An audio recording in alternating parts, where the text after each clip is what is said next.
last time that we were here, things had been occurring. Things had been occurring so very, very much for this group. There's been a murder, and there's clearly a conspiracy afoot. And unfortunately for some of the members, they're not going to finish this out. The last time we were here, poor Elise Alabaster came upon something she really shouldn't have.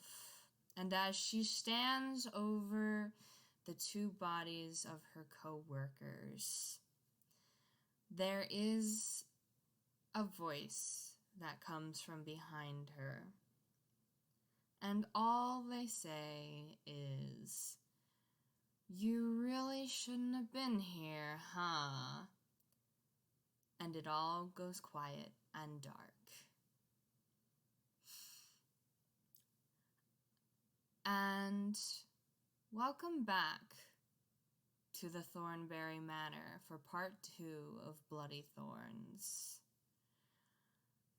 Our players are here, the stage is set, and it's time for everything to come tumbling down. And given that we have just opened with another quiet silencing, one can assume that the angst level for this game is going to be fairly high, especially considering a few events that are set to occur. So, if anyone within the audience chooses that they need to leave, now is your time, and this will be your last warning in the theme of keeping things suitably dramatic. So, if my players would like to reintroduce themselves and, if need be, get a reminder of where they are in the Thornberry Manor, now is the time. Speak or forever hold your peace. Hello, I'm Sotoro, and I'm playing Senor Scarlett. And last that we saw him, he was in the ballroom, talking to some of the guests and other fellow people. He was set on an errand by Morticia Screech to return to the library to retrieve a very important folio of hers. Mm-hmm. Hello. I'm Nikolai Noir, Private Eye. And, well, I guess the cat's really out of the bag because I can't lie worth a damn. And my full mouth just runs on and on and on. But I was here to stop a murder, and considering I didn't even manage to do that, I instead resolved to solve who the murderer was, because, well, what good is a private eye detective if he can't solve a murder investigation? With that, I had attempted to get away from those who finally didn't believe me even when I started speaking the truth. And the professor caught me because he can see me for some reason. Probably something to do with magic. Ugh. And you and Periwinkle are in the walls. Yep, exactly. And so is that random dog. Oh, I apologize. That must be me in the future while I'm writing this. Dog is barking.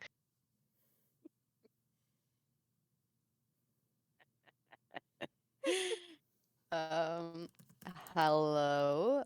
My name is TraditionalPreference, more commonly known as Trad. And today I'm playing Professor Periwinkle.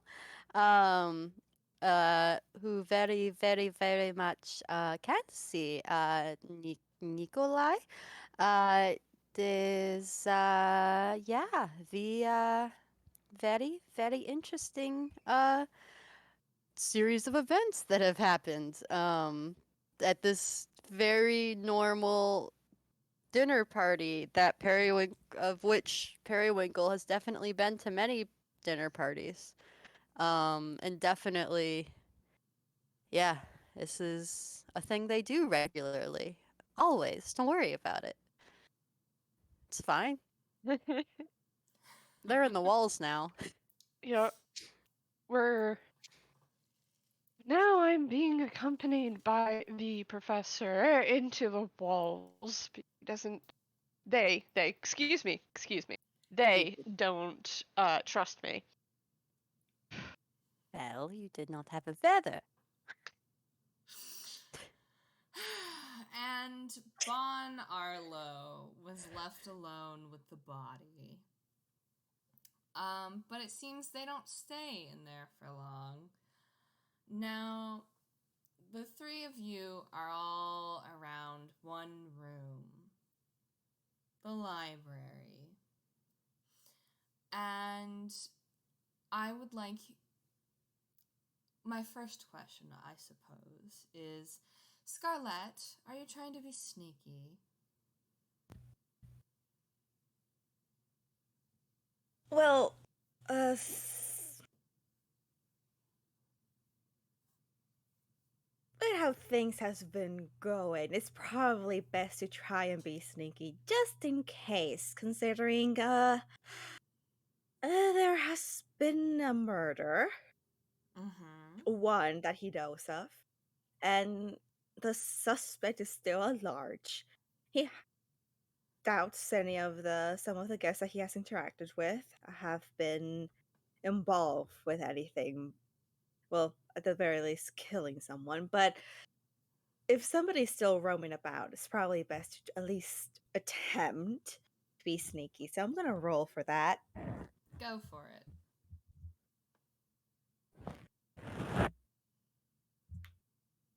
Oh. So that's a nat 20. A great roll to start this game off with. It's a nat 20 in stealth. Even Bond's passive isn't that high, so you are the sneakiest motherfucking red pool. like a bull in a china shop, a la Mythbusters. You are graceful, delicate, and so quiet. I would like all three of you to roll me perception. I'm not going to have Nikolai and Periwinkle roll stealth because you're in the walls. Aww. Aww. See, perception. Yes, that's a -1. Well, it's for hearing, so thankfully you might be able to. That's another nat 20. Nice. That's another That's nat 20. That's I a got a 6. That's a D7. Well, that's okay. No, you're physically rolling. Never mind. Yes, I'm physically I'm cool. rolling. um, yeah, so well, Periwinkle probably knows why it's very hard for Nikolai to hear anything. I know you two are going to have a moment the second I leave you alone. But first, you all get to hear and see. Well, Scarlett, you sort of get to see because you're being very sneaky. Bon leaves the office and they go into the library and they shut the door. But before Scarlett, you can enter, and before either Nikolai nor Periwinkle can truly start their argument, cough, cough conversation, you all hear Bon, and then you hear someone else in the library. Nikolai, you don't know who because you rolled a 6. And Scarlett, you didn't see anyone enter the same time before or after Bon. But you can hear the man's voice, and you're pretty sure it's one of the male members of the family. And Periwinkle, with your nat 20, you hear the voice of Bon muttering to themselves a little as they begin to mess with something. And you think it's a telephone from the way you can hear the click, click of them beginning to dial a number. But it's very quiet. And then comes the voice of, you know, wonderful, wonderful, wonderful, wonderful, sorry, I'm laughing at his name still, wonderful Bitchard.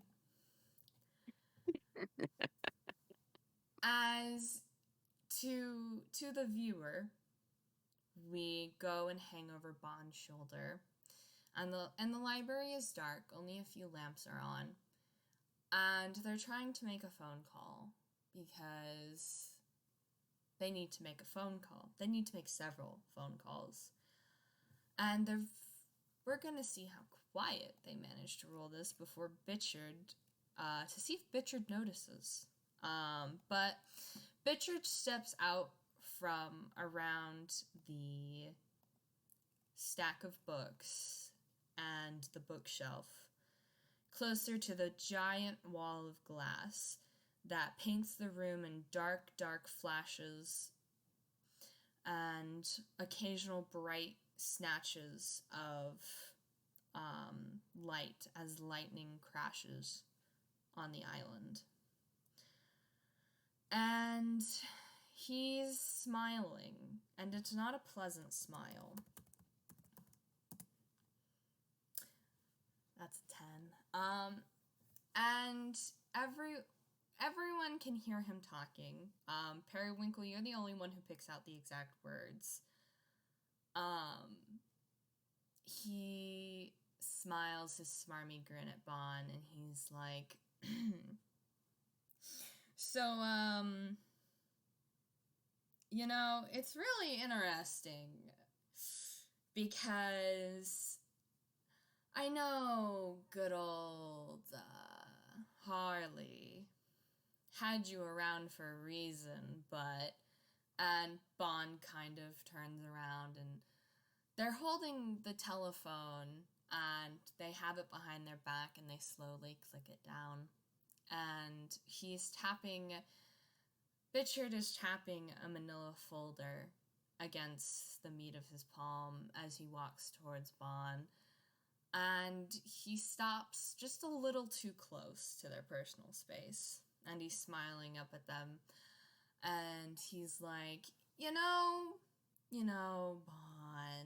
Bon, you're really a part of the family, you know that? So, we want to take care of you. Like those kids of yours, right? Those Toon ones you've got thinking you're one of the good ones. It seems like some of them need help, It's a real tough world out there and all. I'm sure we could find some people to take care of them. After all, Bon, we both know what you're capable of. Better to keep them nice and safe, right? 'Cause you love them oh so much. Isn't that right, Bon? Nice. And he taps the folder against his palm. And he does it again. Safe. And Bon is quiet. Bon is so quiet. None of you can hear Bon say anything. Periwinkle, I think the only thing you can hear of Bon is just a quiet sort of whistling, wheezy sound in Aarakocra And they're just quiet for a long, long moment through the wall. And then they go, of course. And you hear the sharp snap of the manila folder being thwapped against Bichard's palm again. And he goes, "That's so good. I'm sure we can work something out. After all, Morticia's here. And Morticia's gonna be able to help get everything figured out to do with Harley's will." And Bon is still very, very quiet. And to the viewer, you can see them just shut down and they just nod. And Bichard smiles at Bon as angelically as someone like that can. And I have a question. Can I at least hear the man's tone, even though I can't tell what he's saying? yes, I figure you, probably hearing something to do like an exchange, have pressed your head against the wall, I'm going to be honest. What? You thought I was going to... I am a private eye detective, and this is probably very important information, so I have moved to the walls quietly as I can and pressed my head against it to try to hear better. Do you want to roll again? Yes, please. Let's see if my metal dice will be more kind to me. That's 10 minus 1. Oh, it's a 9. It's better. You can at least tell, like, everyone can tell Bon is being threatened. Oh, yeah. Yeah, okay, good. Because if nothing else, you can hear the man's tone, and that is not a nice tone. Mm-hmm. And to the viewer, Bichard just kind of claps his hand on Bon's shoulder and gives it an unfriendly squeeze that's meant to look, nice and friendly. And then he turns and he kind of tosses the manila folder onto the table next to Bon. And he begins to whistle and sort of tuck his hands behind his back as he walks out of the library, past Scarlett without even noticing him, and down the stairs, presumably to rejoin the party. Did you hear what he said? Damn it. It's important information. I completely missed it. Nikolai, I say as I turn towards the professor. Did you know Vaughn has children? Juan Vieira Cochra, I don't know them very well. Well, they have some children. I believe they are Toon kind. That's what was that gentleman's name? Names escape me. At least common names. Common names are very hard to remember. Yes. Yeah. Fawn has children, I guess. That is information to me. Oh, so whoever that was threatening Bon. Yes? Really? Well, his tone was very threatening. Didn't you think so, Professor? I say as I pull my head away from the wall. You hear the quiet sound of the telephone being slowly rung up. I'm gonna press my head against the wall again. Scarlett, are you going to try and enter the library?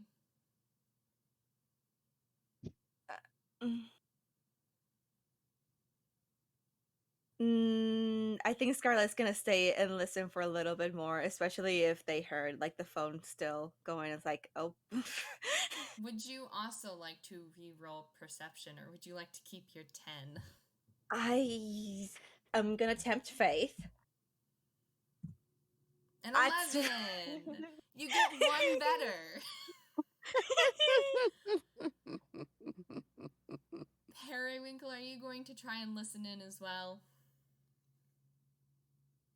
Hmm. That is a little bit rude, don't you think? I don't know. Me, Trad, very much would like to. But the professor has different priorities. I mean, the Um, professor did roll a nat 20, so I feel like if nothing else, they're gonna pick up some whether they like it or not. And yeah, Nikolai is not moving. They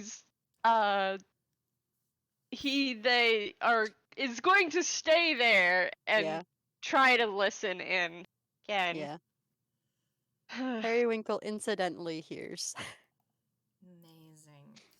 So everyone Can- hears the whoosh, click, whoosh, click, whoosh, click of the telephone, and you hear Bond's voice again. And I'm going to describe this for the viewer.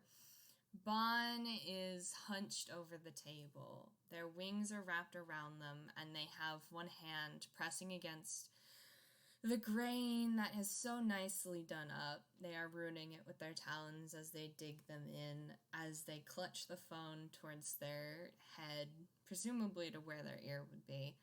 And they listen to the sound of the phone being dialed. And Marcel picks up. And Marcel has already had this conversation in DMs, so you'll hear Bond's side. Periwinkle, you can faintly hear what sounds like a young man's voice on the other end.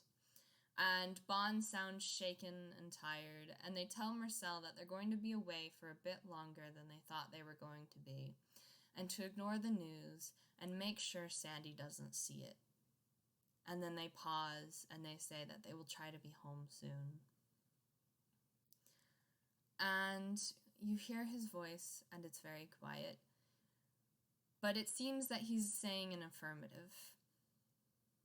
And Bon is going to reply to something he says and ask him very gently not to tell someone called Bob about what's going on.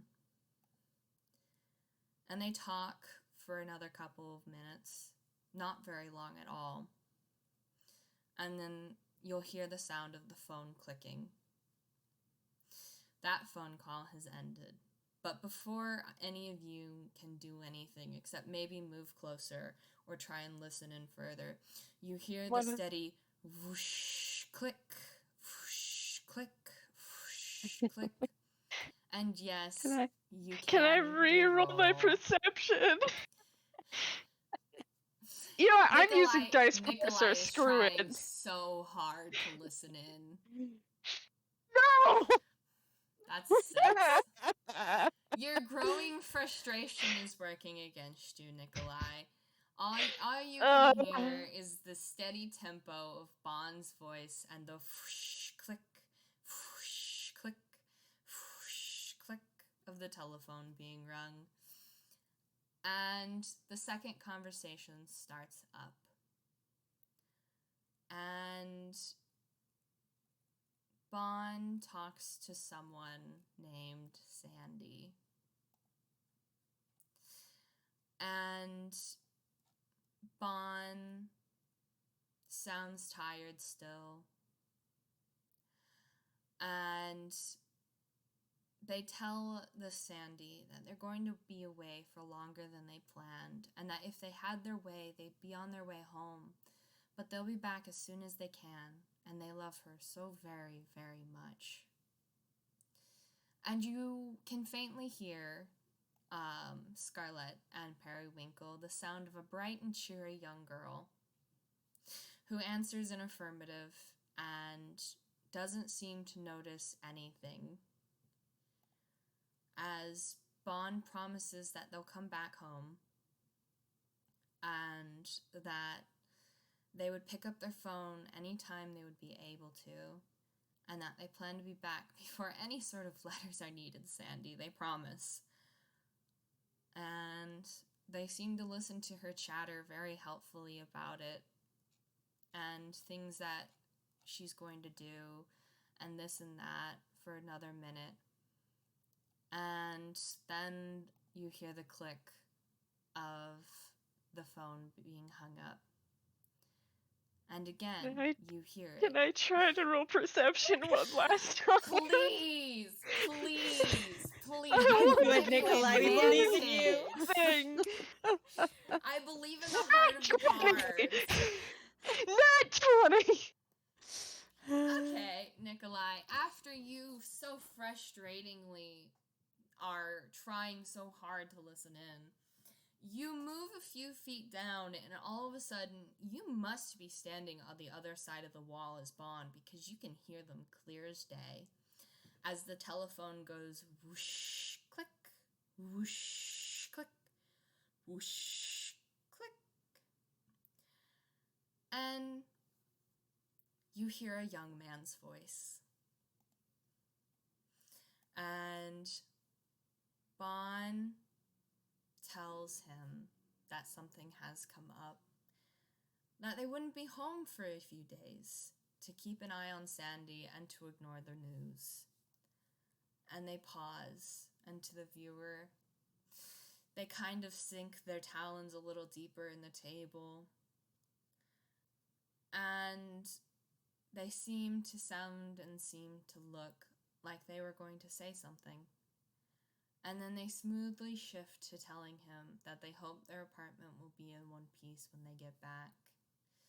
And they sound almost surprisingly normal, perhaps. Like they weren't where they were, and what happened just hadn't happened to them.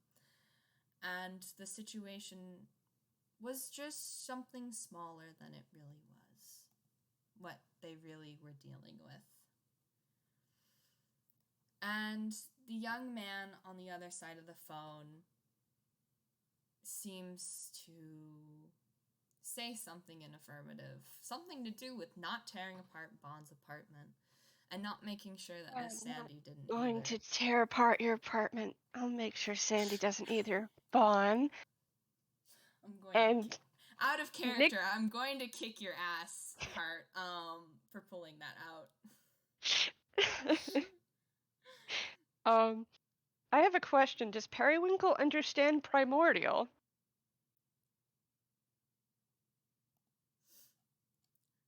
Alright, everybody in the club who knows primordial, stand up.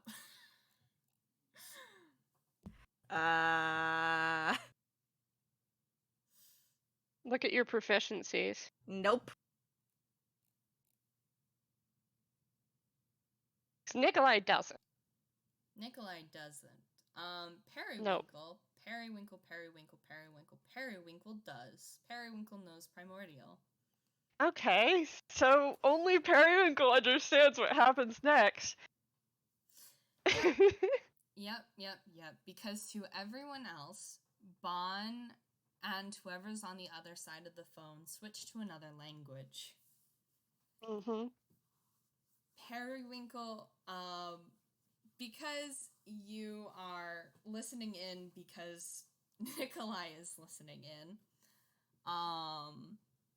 you get to overhear the two talk. You hear the two talk, and so I'm going to read give... it. Can I read it? Yes, because you're going to give me all the soft stabbies with your emotions. So Periwinkle, you hear, "What's up? Something's up, isn't there?" In primordial. And Bon replies in Oran, and they say, "I'm taking care of it. Don't worry, kiddo. Just stay safe until I get back, okay? I'll try to be home soon, I promise. Stay away from the news. Stay away from anybody asking about me that you don't know." And then Bon says something in Arakakra, noticeable by the bird song that follows their statement. No one knows what that means, though. You need me to come break you out of jail, I can. The news always blows everything out of proportion anyways. They don't even really fact check to make sure they're reporting the right stuff. Bon, why would anyone be asking about you?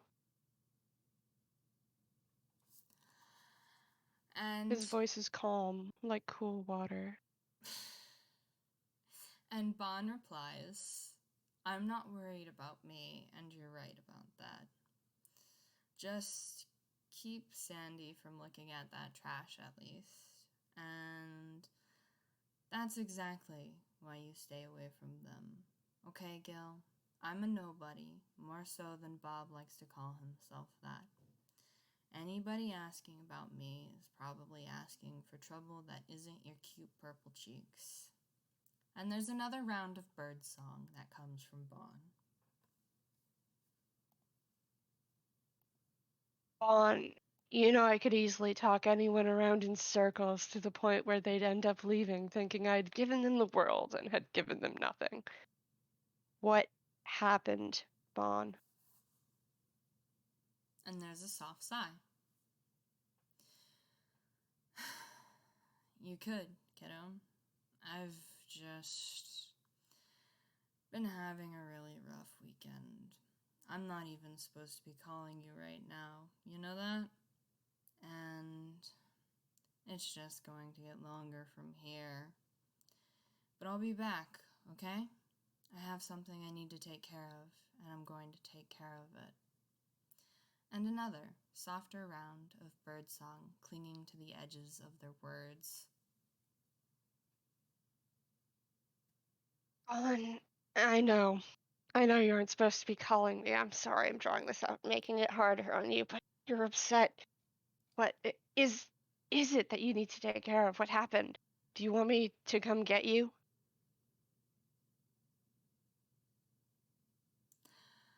And there's the soft sound of scratching that everyone can hear, even if they aren't picking up on the exacts of the conversation. And to the viewer, Bon is slowly carving grooves into the table with their talons. And they say so very, very soft that even Periwinkle would have to strain to hear. You're okay, Gil. I've always got time for you. I can't talk about it right now, but if everything goes okay, you don't have to worry about it, okay? I'm afraid I'm kind of stuck where I am right now, but I appreciate the sentiment, kiddo. Trust me, I really do. And there's the same warbling bird song as they had first done. It's softer than it had been originally, but no less seeming to be heartfelt. What if everything doesn't go okay? It's clear that the young man on the other end, Gil, his voice catches. He was going to say something else, but he doesn't. There's the sound of rustling feathers, and sort of like Bon is shuffling, and kind of clicking their talons against the floor because it's such a nice tile. And they go, hey, kiddo. Then I'll figure it out. I'll call you if it doesn't. I'll call you if it does. I'm not going to do anything that won't let me get home to you all. Okay, Gil? Can you trust me when I say that? I'm gonna come home to you, Gil. You can't get out of it yourself. Call me, okay? Call me before it's too late. I trust you, Bart. I just don't trust a lot of people. When you get home, do you want to talk about it? There's a slight moment, and I will. And I know you do. I'll try and keep that trust with every inch of life in these old bird bones. And they quiet for a moment, soft whistling bird song, and then, only if you want to hear it, kiddo. It's a long story. But for you, the world. Okay, Gil? I wouldn't ask if I didn't want to hear about it. I've got time. It's not like I have a job or anything.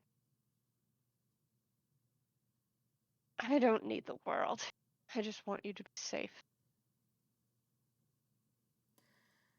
There's a soft sound that's loud to everyone else, echoing in the library. It's something entirely in Arakakra, and it's interspersed with sharp notes of bird song, then stops with an inhale. I know. I'll talk to you soon, Gil. I promise. I'll hold you to that. And there's a click.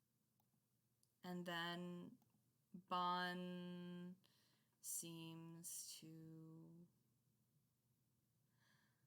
There's a sound like the rustling of 30-foot wings with so many feathers, and it's clear it's not meant to be as loud as it is, as there's a second, smaller click of Bon setting the phone into the receiver. And there is a loud sigh that seems to echo into the hallway. And Bon leans against the table and puts their head in their hands for a moment. And outside there is the crash of thunder and lightning and wind beating against these glass windows that cast strange shadows across the room. And Bon is so very, very quiet. None of you can hear them at all. Gonna hold very, very still, because even though I didn't understand most of that conversation, I know that right now it would probably be a bad time for anyone to hear me. Mm-hmm. Scarlett, you are still out in the hallway. And Periwinkle, you overheard quite a bit of that conversation, and unlike everyone else, you understood it. How are you both doing? Helen, Kitty. Okay, sweetheart. If Nikolai happens to glance over at Periwinkle, they are somewhat somber and very deep in thought. You don't know why, but they definitely are thinking. It almost is like they heard that and Actually understood what was being... possibly.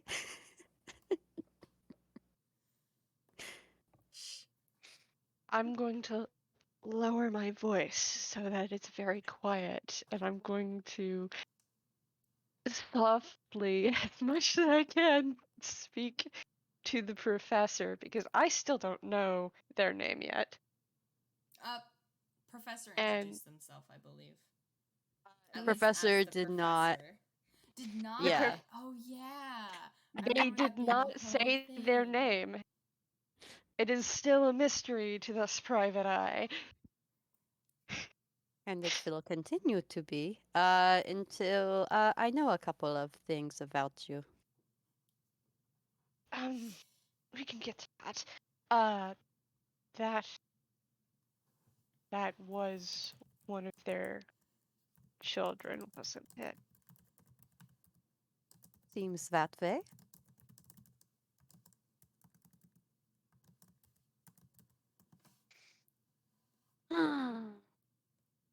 Seems like the continent is not very much different than the Isles. Well, there's certainly a conspiracy here. Maybe if I move very quietly, I can step away and not alert the Aarakocra to presence. Would not want them to know, because that would be rude. Are you commenting? Yes, it is rather rude to listen in on other people's conversations. You do know this, right? Is it a continental thing? It is fine to do this, or are you just a little bit rude? Roll the natural one.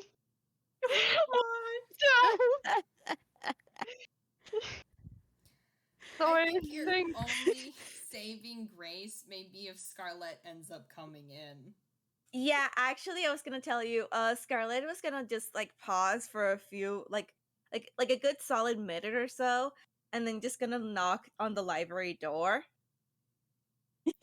I think at that moment there is a clatter in the walls as I trip over my own trench coat and fall over backwards. Jesus, actual Christ. Periwinkle's gonna roll to grab to keep Nikolai from falling all the way down. Sure. I guess roll me like athletics or strength. Mm-hmm. Oh, it's a 7. So apparently Nikolai is actually kind of heavy. Heavier than you expected. So Nikolai's a bit dense. I'm laughing. So Scarlett, you knock on the door and you hear rustling and Bond call out and be like, just a minute, 1 second. Door might be jammed, and then you hear a clattering in the walls. Like two boneheads falling over each other. That's where you Hilarious. were pointing those things. What are you talking about? You know what I'm talking about. Your headgear. Wait. Periwinkle. Periwinkle, like, not like, just kind of like flicks one of the tines. Mm-hmm. You may have spare eyes, but I do not. At least not here. And Bond doesn't hear this exchange in the walls because they rush over to open the door and smooth their shirt down, and they're going to roll something lovingly. Bon.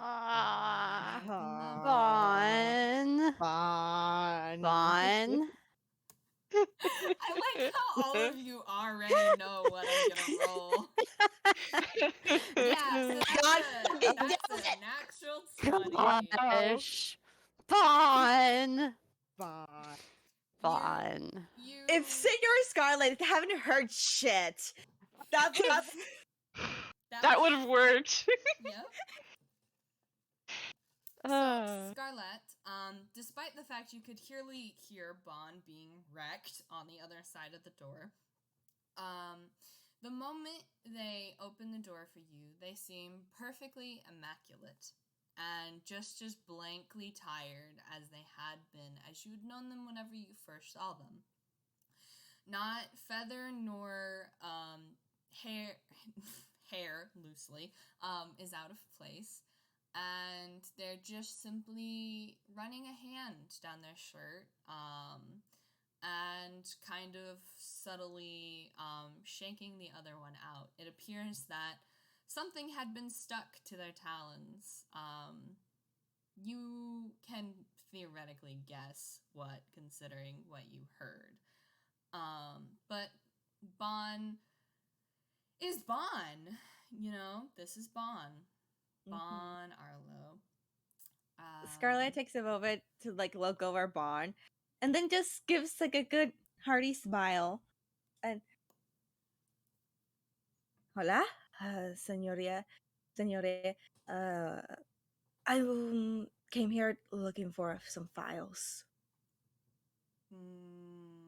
Files. There's a lot of those here. Come on. Do you know anything about it, or... And they open the door wider to let you in. Scarlett's gonna take that and gonna start walking in. And first off, the player, forgot the owl's name. Scarlett Morticia? wouldn't, but Screech? yes, Artificial screech. she just screamed. Okay, sorry. Mhm. And Scarlett just kind of gives like a nod and a smile, and just yes, see, Morticia asked me to get some of the files that she left here in the library. Morticia. Right. She was here this morning. I guess the storm kept her in much longer than she anticipated.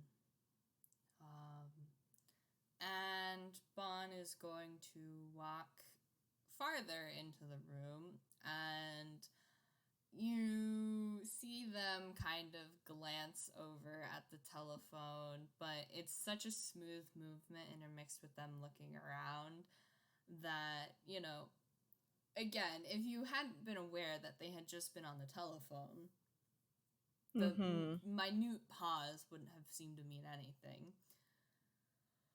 And Bond slowly walks over to the table that the telephone is on, and they look at the slightly creased manila folder that is sitting there. And they pause in front of it, and then they slowly open it up. And after only a second of seeming to skim over it, they pick the folder up and further reveal some really strange gouges in the table. Wonder what that's about. Freshly made, considering some of the shavings about. And they turn around with the file and they just hand it to Scarlett. And they go, "There's the file that Morticia's probably looking for." Gracias. And Scarlett's gonna take it and kind of waits there for a moment, his tail kind of like swooshing around a bit before looking at Bond and just, Senorita, I noticed there was somebody else that was walking out from the library. Scarlett kind of like noticeably glances at the table, at the shavings, and like at Bond, and just,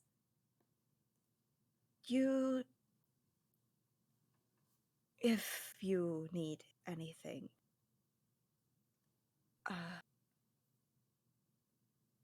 I know a few others, and it seems that this this household isn't quite the cheerful one.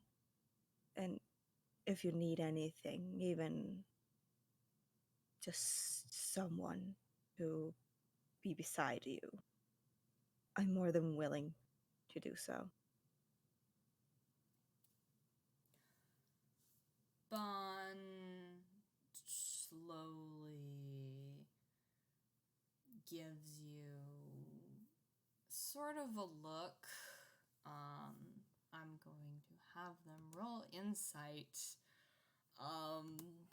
because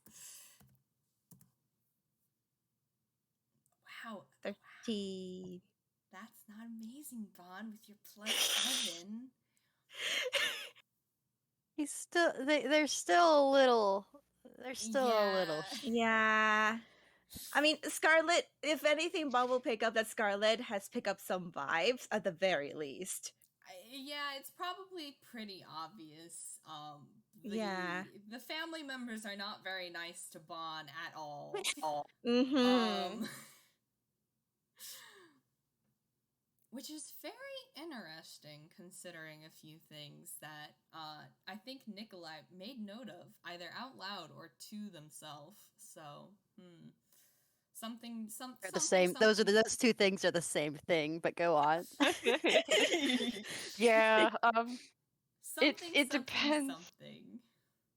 It depends on what it is, because I personally do not remember it. It was somewhere in this book, shuffling of pages. Something.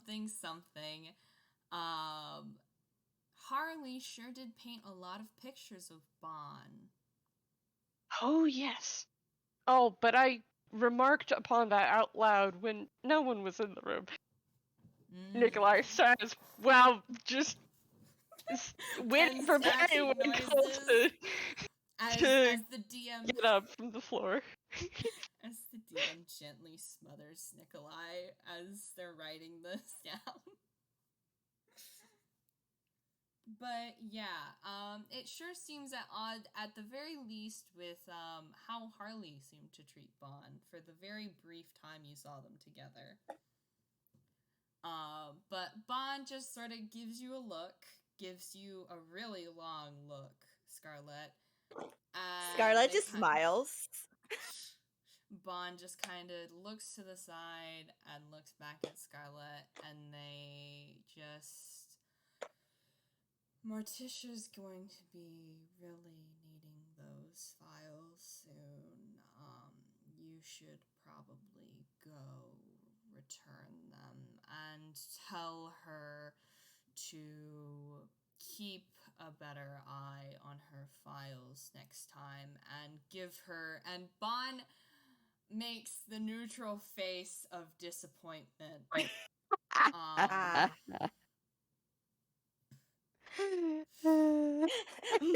Scarlett just nods at that. It just esa mirada que me dan mis madres cada cuando. I'll let her know. And be careful. It's getting late and it's going to get even darker out.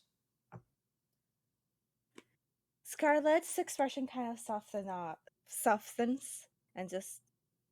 It goes to you too, amiga. Please take care. And he's gonna give like a polite bow at Bon, and start making his way out and just... Yeah. And is he going to head back to the ballroom? He is, but he's gonna be... Once he's like out of the library, he's gonna, as he's walking, he's gonna take a peek inside the files. I'll be real. He's going to snoop. Our precious baby bull. Stuff is up, and Scarlett's concerned, and also just like, okay, what the fuck is going on? I'm tempted to DM this to just you. Ooh. Special treat? So, while that's happening, Bon's gonna take a fucking seat on that table they just scratched to hell and back. And we're gonna check back in with fucking Noir and Periwinkle, and I'm going to set you two loose while I DM this to Sotoro. Yeah, anyway.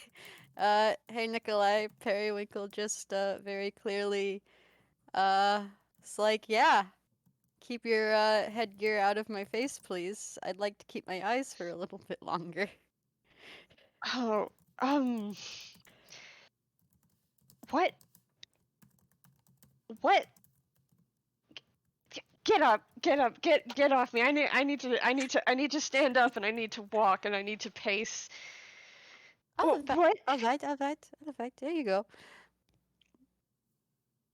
And Nikolai springs up from the floor in, all Toonish fashion, and then starts walking up and down, probably as quietly as he can, but he's apparently not very quiet. You're and he pauses and looks straight at you, Professor. I pause and then I look straight at the professor and I go, "What do you mean, Tynes headgear?" "Yeah, I've got," and he reaches up and touches like the edges. "I've got horns, but what do they look like?" Is this a trick question? "No, I Periwinkle is still can't sitting see on the floor. myself. I'm invisible." Periwinkle's like got their feet together, like, and their knees kind of up, and they're just kind of sitting on the floor. Have you never seen yourself? "No, I didn't think it was possible. I'm invisible. I've been invisible since birth. It's a very tragic thing in my family is that it's just like a genetic disease or whatever that we all are. Some of us are born with. Some of us don't even. I've never seen myself. No." Oh.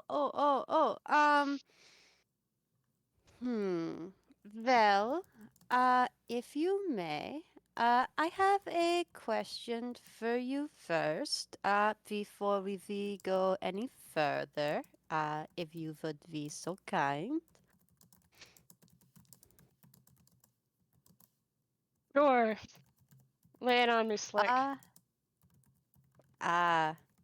I am a professor, but, sure. Anyway, are you they? No, I'm UPAing. Are you of any sort of lineage?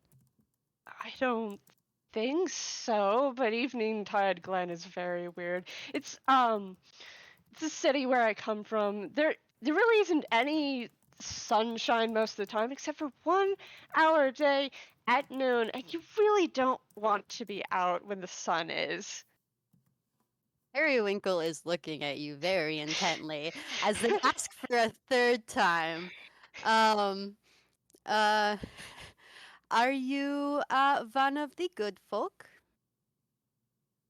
I'm not Fae. I'm UPA, and I'm Toon kind. I've been Toon kind for all my life, and Well, you can be Toon kind and Fae. There's a lot of gray areas. Anyway, yes, without out of the way, yes, yeah, I can see you. It is it's just a second level spell.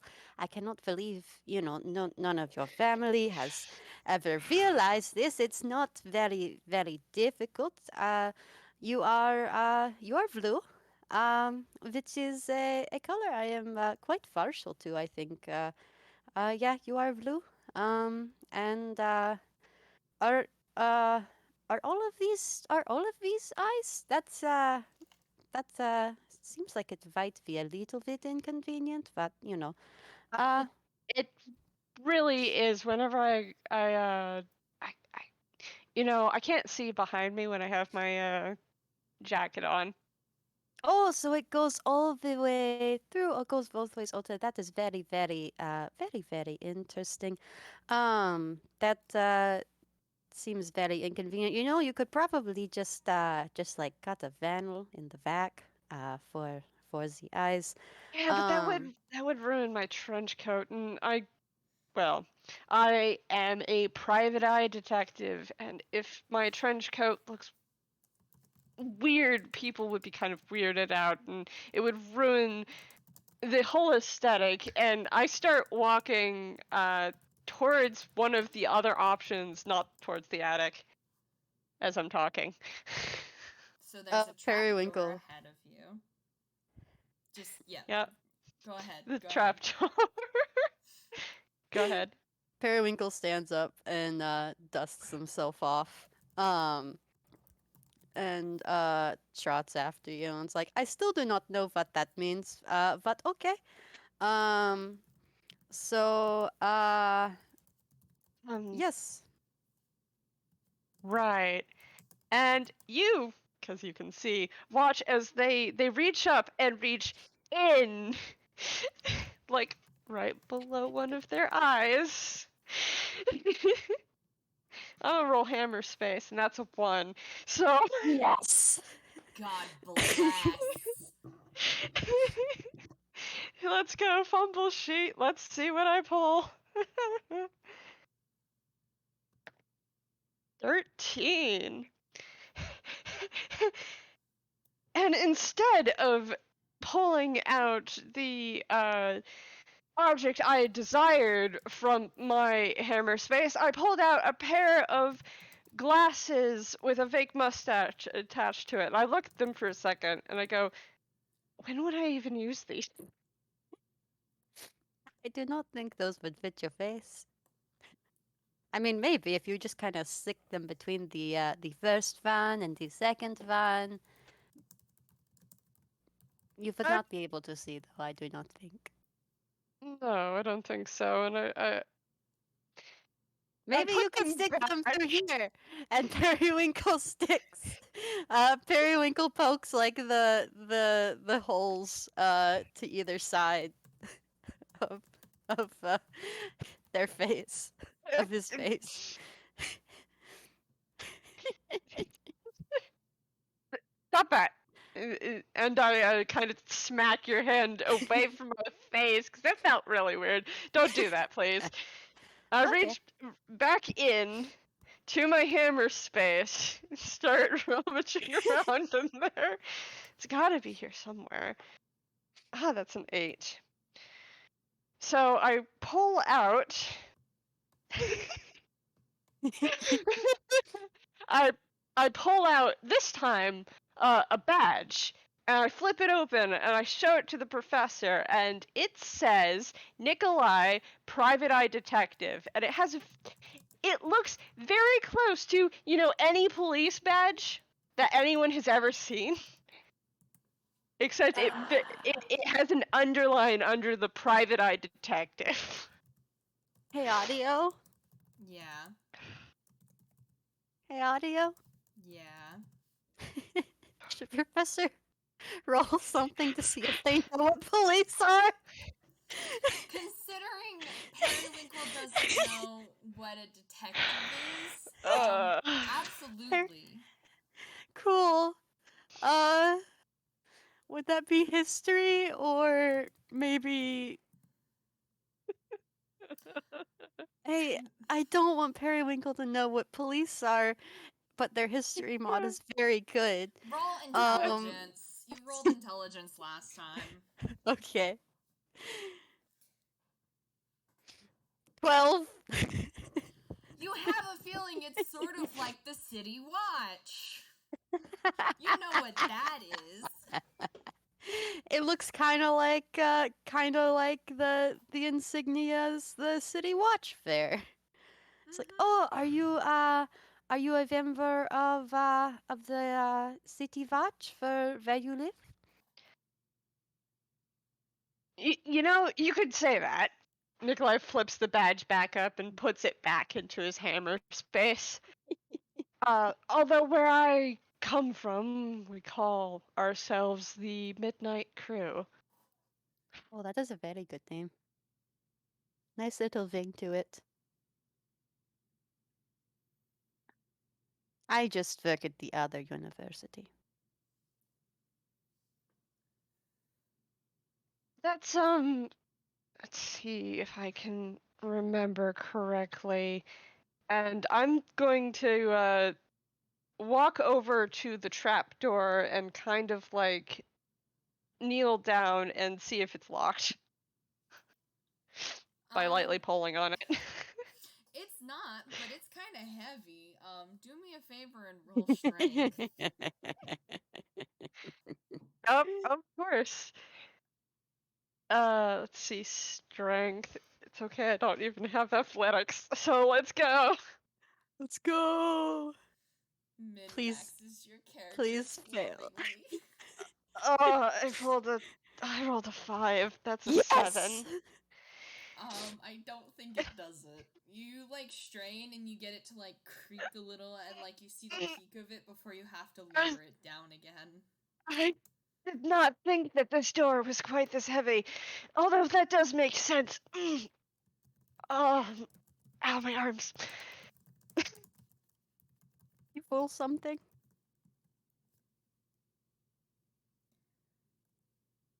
What? Did you pull something? Yeah, I Periwinkle's- did.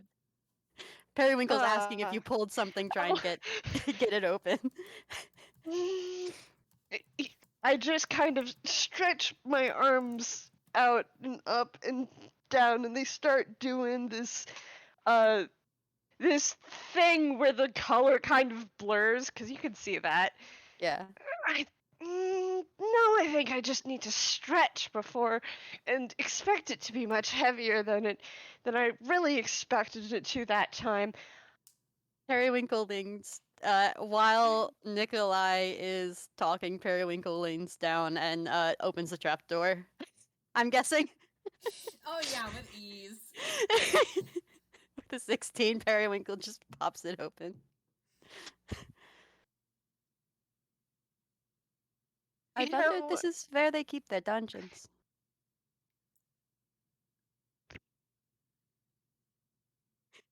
Do you if want me this to was any other genre, I believe the dungeons would be much further to the ground, because considering up there is the attic, and I point towards the ceiling. Would you like You to are know where the thinking a little trapdoor too is? linear. You are thinking a little bit too linearly, my friend. What did you Would say, you Audio? Would you like me to describe what the trapdoor opens up to? Yes, I look into the room. Well, thankfully it's not a room at all, considering the fact it's in the floor. It actually appears to be one of the ceiling tiles that, as you look down, it is a staircase. It's like a drop, like a good 8-foot drop, and there's a staircase, and it goes down. And if you were to peek one way, you would see down. It is dark, like the lights are off, wherever it leads. If you look to the other way, it leads up to the floor, the first floor, where the ballroom is and all this and that. And you can faintly hear the guests chattering.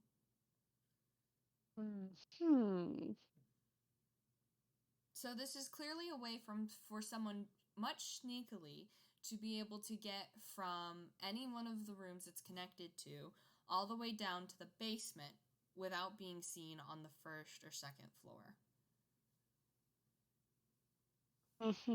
All the way down to the basement, and all the way up to Harlene's room.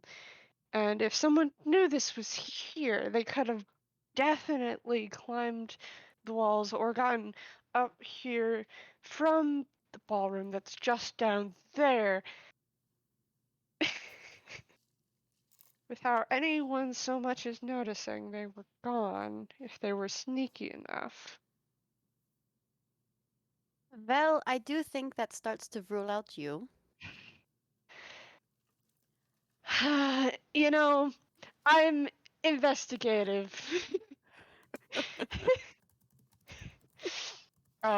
That really does not lend itself to stealth. I will take your word Considering for it.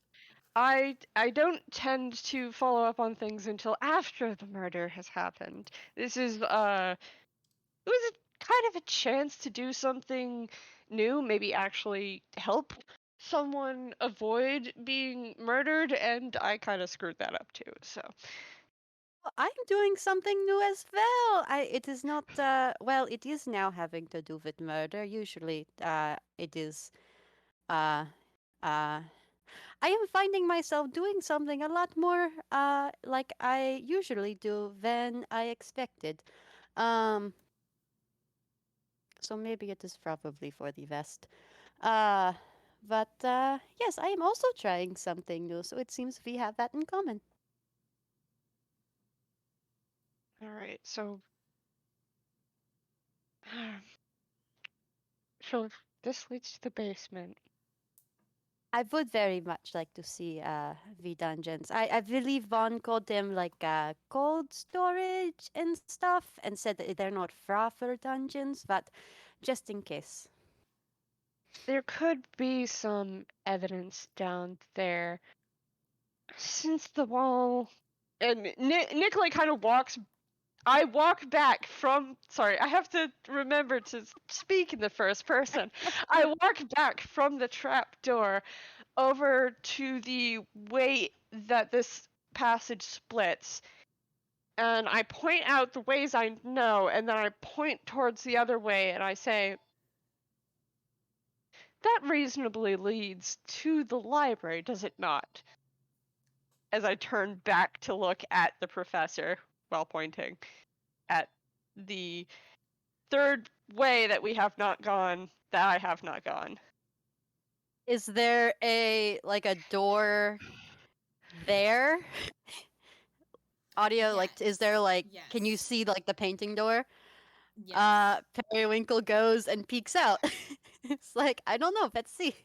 Periwinkle goes and opens the painting door and looks out. It's the library. You can see Bon is sort of sitting by the window, the big glass wall window, and looking out at the storm. Their back is to you, but you see them, and you see all of the books in the library, and yeah, it's the library. Can I roll to see if there's any good books that catch my eye? Yes, you can roll to see if there's any good books that catches your eye. Can I roll Arcana to see if there's any cool books that magically catch my eye? Yes. Cool. So that's 21? 20. Unnatural 21? It's very clear that strewn amongst all of the books, there are magic books or books about magic that would interest you in amongst a lot of the really boring books that probably no one has touched in a while except to dust. Theoretically, of course. Including some that appear to be in Primordial / Oran, and some in languages you don't know, but considering the fact that there's a tiefling and a Arakakra that hang around the family, apparently, that makes sense among whoever else Harley could keep the company of. Are there any books that seem like they might be magically enchanted or with any sort of content disguising magic? Can you give me that? Theoretically, but especially some of the ones that have really benign looking titles that are actually this has a benign title, but it's actually a really, really important magic-y book that only a few people really care to learn. Mm-hmm. But in order to do anything else, you would probably have to cast a different spell, which would probably end your ability to see invisibility. Yeah. Periwinkle closes the painting door and says, "Yep, that is the library. I do think I would like to try and visit there once we are done here.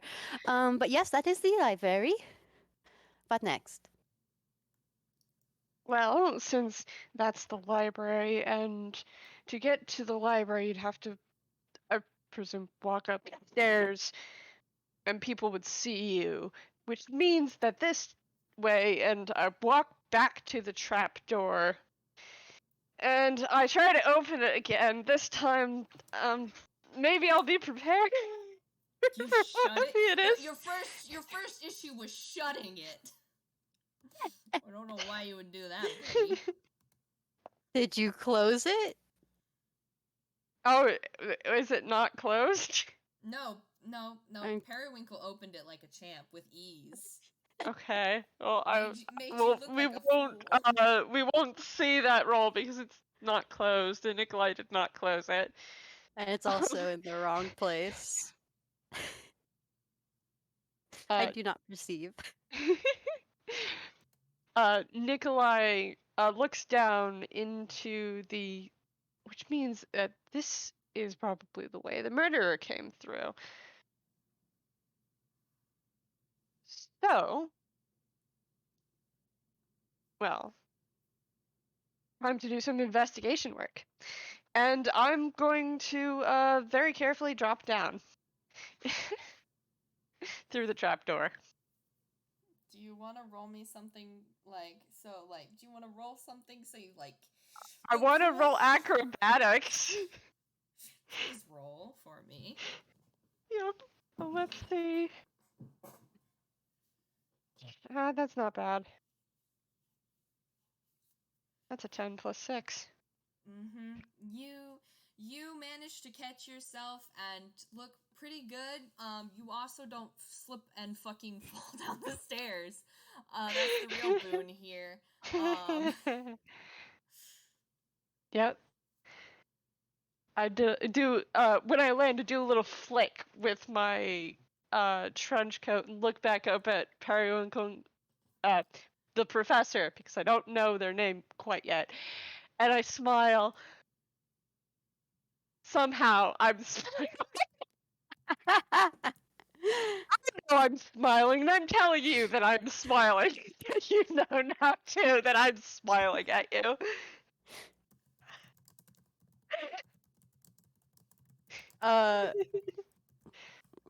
Periwinkle does not try and do a cool flip. They do the thing where like they kind of like turn around and like scooch over and like move their legs down the hole and like you know when you're trying to get off like a high ledge but you're not going to jump or anything. They just kind of they just kind of scooch down and drop the last couple of feet. And plop. Yeah. With a soft with a soft little thump.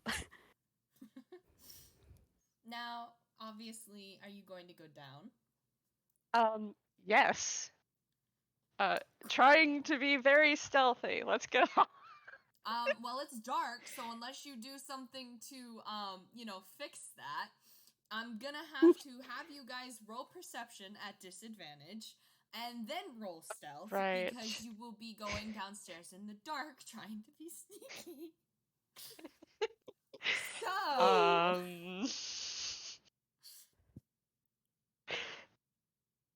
So give me 1 second real quick. Okay.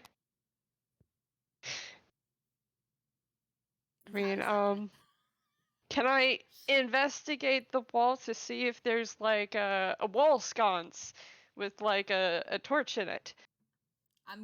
Of some sort. I'm gonna have to make you do it at disadvantage because it's dark. It's dark. Okay. It's okay. I'm laughing. It's just like I don't know how to explain to you that the lights are off in the stairwell and it's like you have some of the light from the ballroom coming down, but it's still like dark and you're heading down. I don't want you guys to fall down the fucking stairs, but I'm also like This is at disadvantage. okay. I'm investigating the wall, so my hands are touching the wall as I move them around the wall, trying to find something. I was about to say I rolled a 12 and a 3. You rolled a 3? Yeah. I rolled a 12 and I rolled a 3 and I got a 12. Okay. So Because Periwinkle, of investigation. Periwinkle, you have a 3. Sweetheart, you are trying so hard not to just fucking fall down the stairs. It's dark, you are short, god, these two tiny fucking Toons are gonna get goddamn got. With a 12, I feel like you find the light switch and you turn it on and you inadvertently blind Periwinkle for a second.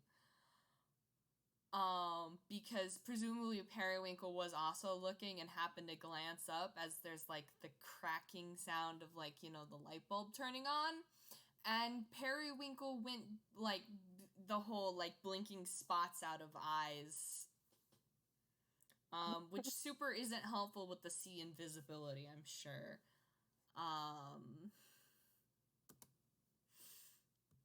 But Yeah, there's a muttered infernal curse. As Periwinkle scrubs their eyes. Language. Pretty sure that was a curse. I mutter to myself. It was. Do you know infernal as well? Unfortunately, I do not. But well, as all Toonish law dictates, I know a curse when I hear one.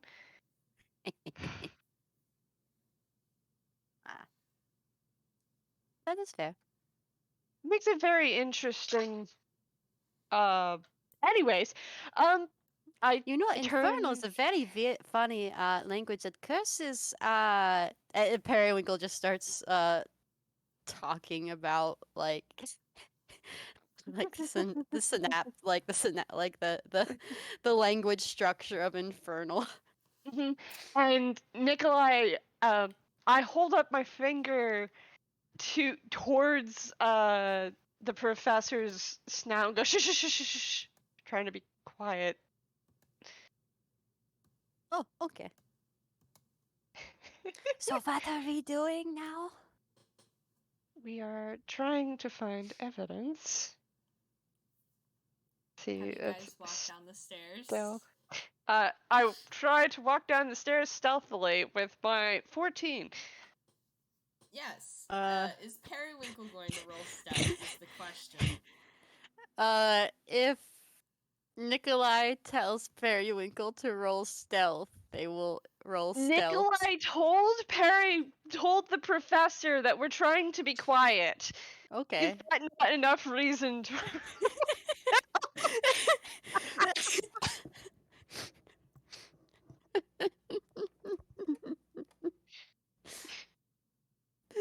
So the 4. Dice Parcher says Periwinkle gets 2s now. Amazing. Periwinkle hits all of the creaky steps. Yeah.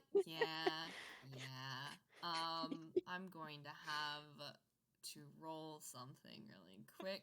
So I'm going to first, however, give you guys the downstairs, which you walk down on the left-hand side of the map. Before you, as you walk down, it is very dark down here. Again, the lights are also off in here. Again, you are coming down what is the left side map's staircase. For everyone else, it's a fairly clear room. It's a straight shot down the staircase, and there's an open area. It appears like there's more set up. It's similarly set up to Nikolai, how the attic was, where not the part that is like Bond's side of the room with the bed and the nightstand and etc. More like the side where it's like a clinic. There are cots folded up and tables and medical things and stuff you wouldn't expect to be in an artist's fancy mansion. This is something more like a clinic or a place where many people would temporarily stay.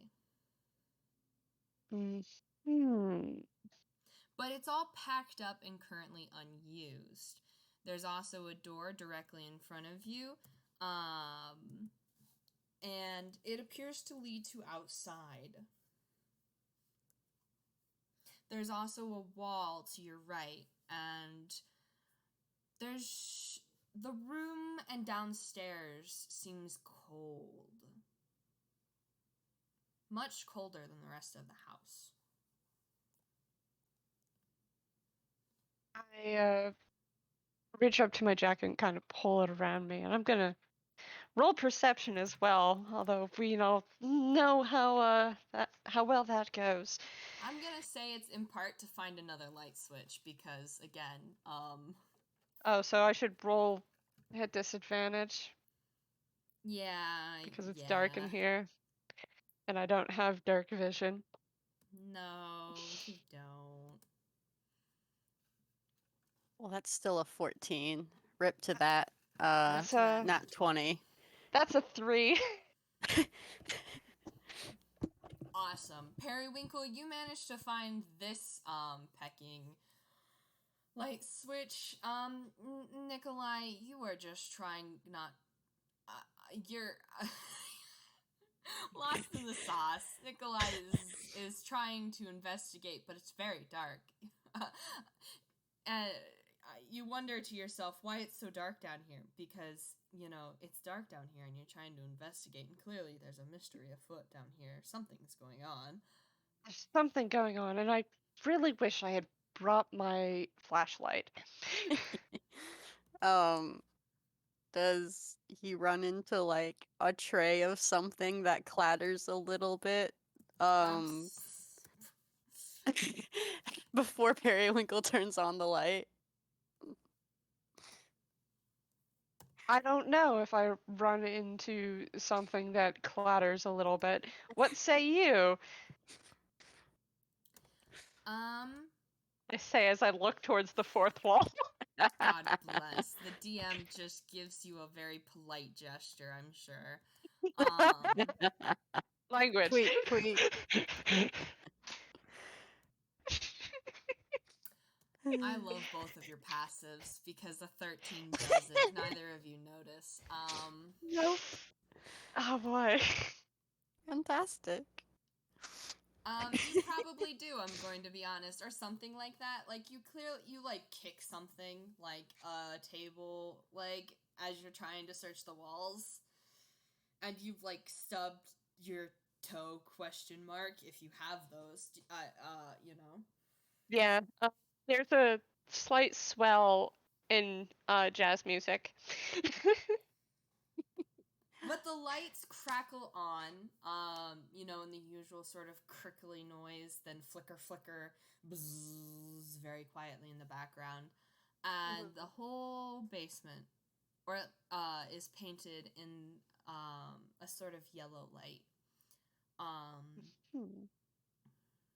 And you can see what I described, the how it was set up like a clinic or a temporary place for a fair amount of people to stay, but it's all been put away. And all of the medical stuff's been cleaned and put away, and there's cabinets and tables and like cots that are put away, and you know.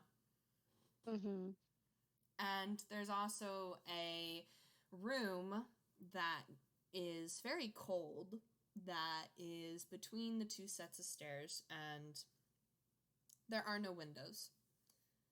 And the walls seem to be concrete and very thick. And there's a set of metal double doors. Periwinkle goes over to the metal double doors. There's a window, but you're too short to see. Yep. Nikolai Noir looks at the window, looks at the professor, and goes, "Well, I know we've gotten off on the wrong foot, but we both want to know where this door leads, don't we? So, Periwinkle's just straight trying the handle. It's locked. I should have brought my lockpicks. I'll get out of the way," Nikolai says, waving the professor away from the door as I roll hammer space.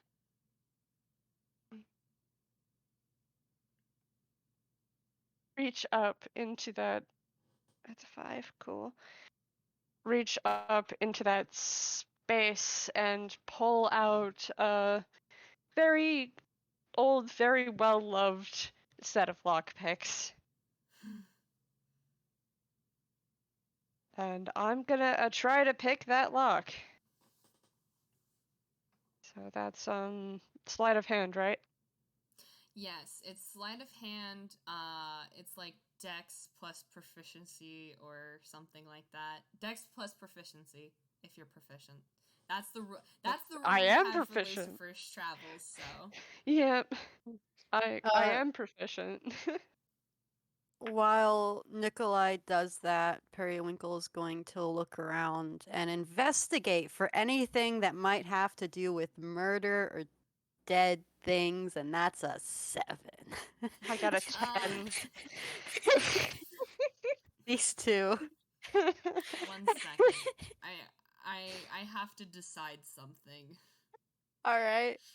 Completely because you guys have chosen this. Look, I initially wanted to just look in the window, Okay. but here we are, me picking this door. Yup. The 10. So, I'm not going to make you roll multiple times. I'm gonna say it takes you a minute, and it is not a neat job. Your poor, well-loved lockpicks are gonna need some love after this, I feel. And Periwinkle, you find that there's a lot of medical equipment, including then there's knives, but none of them are ritualistic, strange, or covered in ink in any way. All right. That makes them content. This lock I'm picking is a little tougher than I expected it to be, but eventually I managed to find the right catch. Although my poor lockpicks, I'm going to need to visit my dear friend when I get back home. Oh, you have a good friend of yours back at home as well? I also have a good friend back at home. Though usually I end up breaking into his house instead of he keeps giving me keys, but I keep forgetting. I pull open the door as I say, well, my good friend, we kind of have a little bit of a conscientious relationship. She tried to kill me a couple of times, par Are you for the guys course, opening really. the door? Yeah. Are you going inside? Yeah. Are you Opening the having door. this conversation? I'm opening the door as I'm saying this. Look. Amazing. I said that. As I'm opening the door, I'm telling this story about this person. Amazing. We can talk and investigate murder at the same time, audio. Walk and talk. Don't underestimate our don't underestimate our our multitasking capabilities.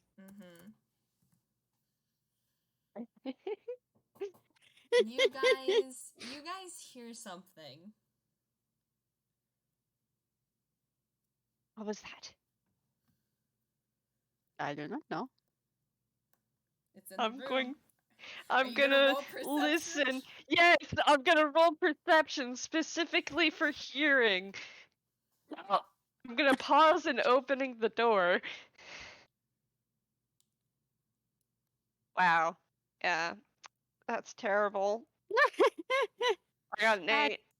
It was nothing.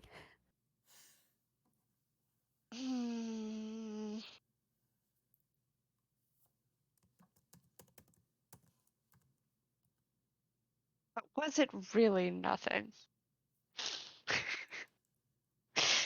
You don't hear anything else. I am... Okay, so... all adventurers come equipped with a torch and a tinderbox, and I am going to roll hammer space to get those Okay.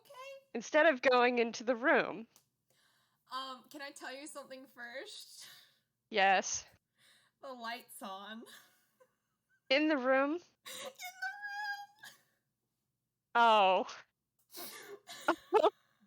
I'm gonna look in and see if I can see anything, even though I don't hear anything, because my investigative instincts are telling me that there's something up here, because I heard something.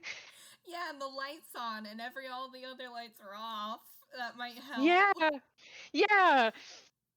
So, can I roll perception to look into the room? You can roll perception or investigation, both of you, please. You have I'm to beat gonna a 16. roll investigation. Goddamn. Scooby Stack on the like bottom quarter of the door because they are both very short. Oh.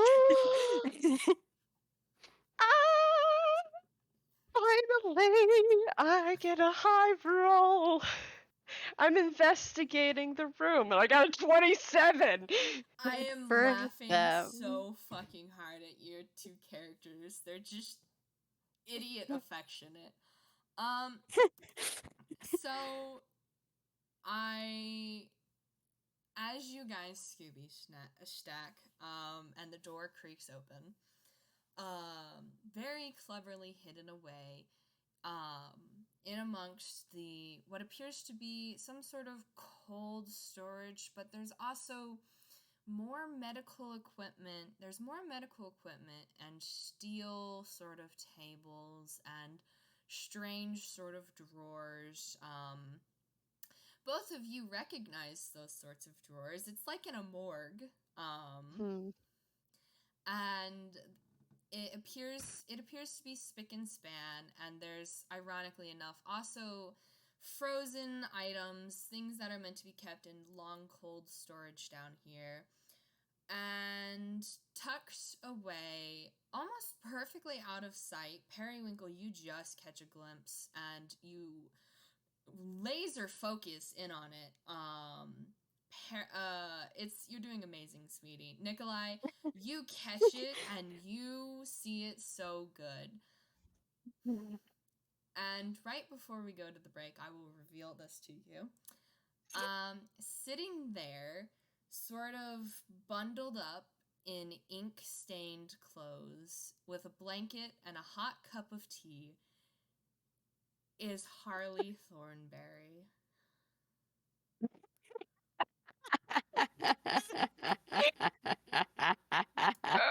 Amazing. Fan freaking tastic. Oh my fucking god! Fucking Alright, nailed see it! you guys in a bit. Yeah.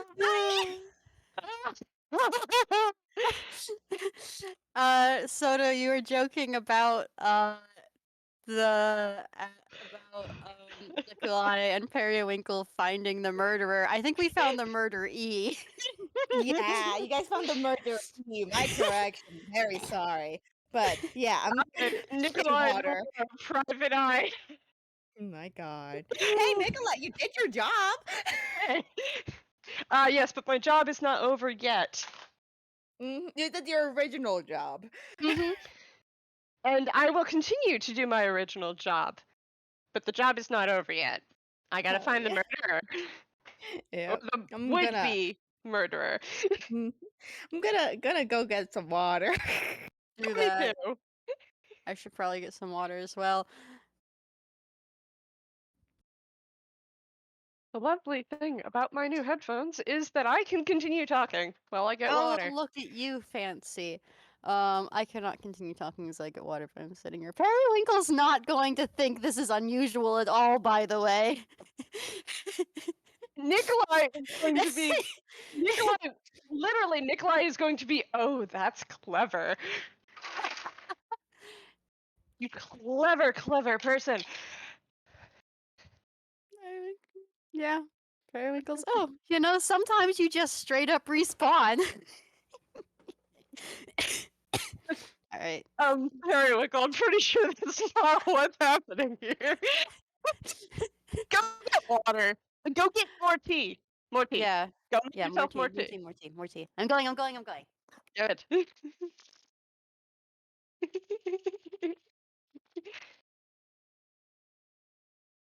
Oh boy.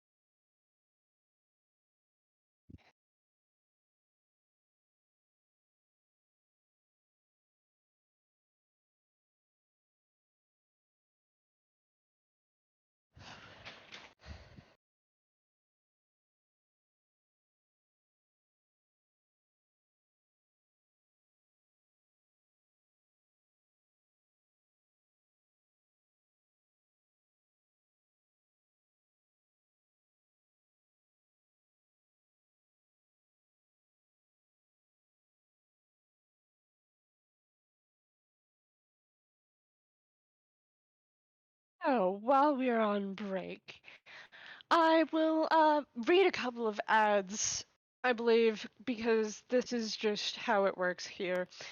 I Nikolai Noir, by the way.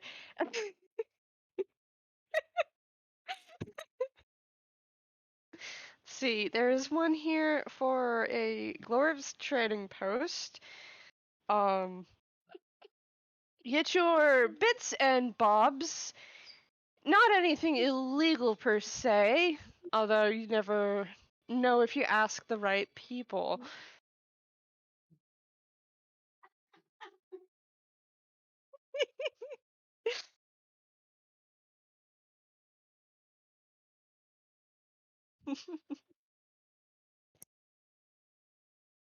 Are you enjoying yourself, Nikolai? Oh yes, I'm enjoying myself very much. This is quite an unusual case, and I am really, really enjoying how all of the twists and turns are matching up. Good for you. So the Has- question here is who would want to murder our host? And why? And now I have a piece of information and an inkling that it depends. It depends on who knows about that.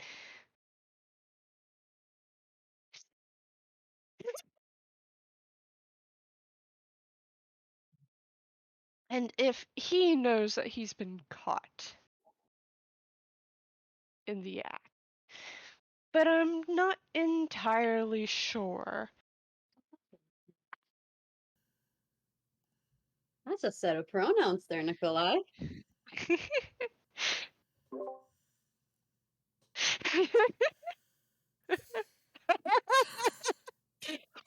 How's it going? Nikolai's taking a look around the draft house. In a book. It's reading Rainbow. Hi, Nikolai.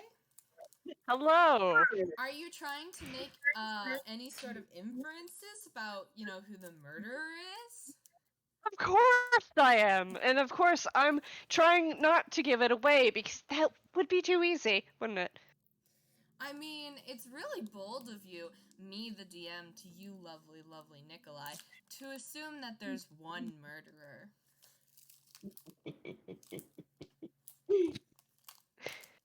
Well, I can never really assume that there's one murderer now, can I? Not with my own track record. In cases that I have solved in the past. Because you've done that, for sure. Yes, definitely. Many cases. You see, there was one case of it was a murder, of course, and Of course.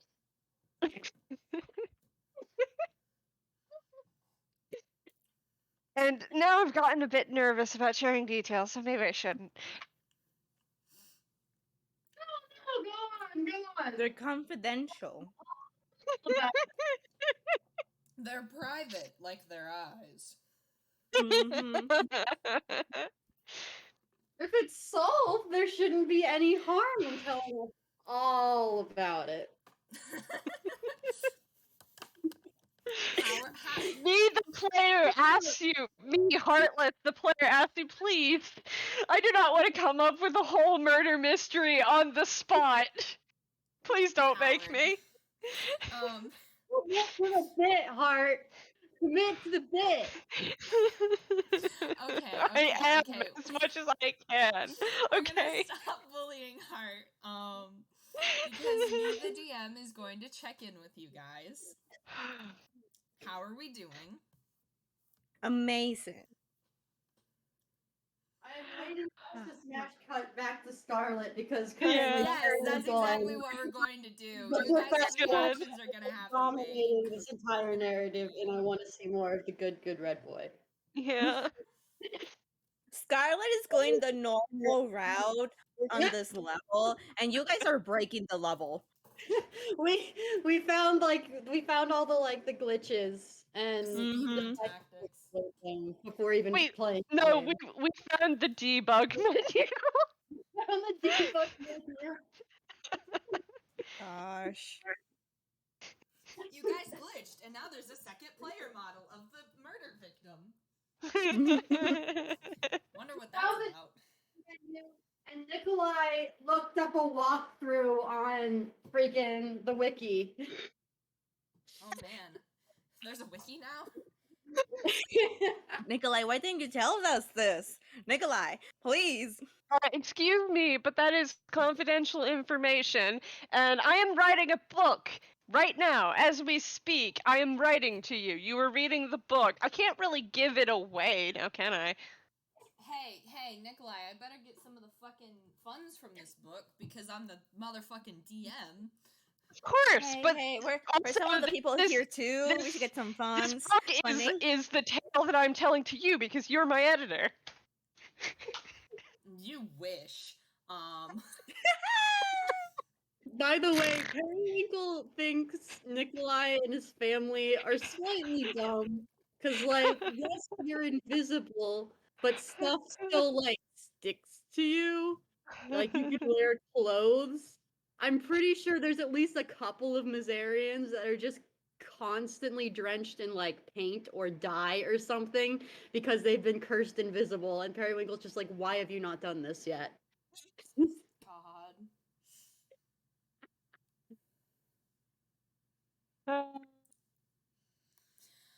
Okay. So, are we about ready to continue? We can take another break in a bit if need be. I'm ready. I think I'm good. Okie dokie, artichokey. Chokey you out. I'm going to really quick do the Discord thingy that makes sure I don't lag as much. So 1 second, stand by.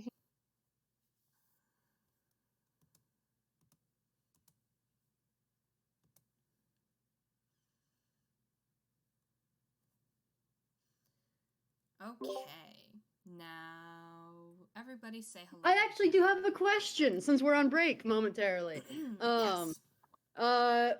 I'm going to take a hot guess, but does this mic sound better than the Mike,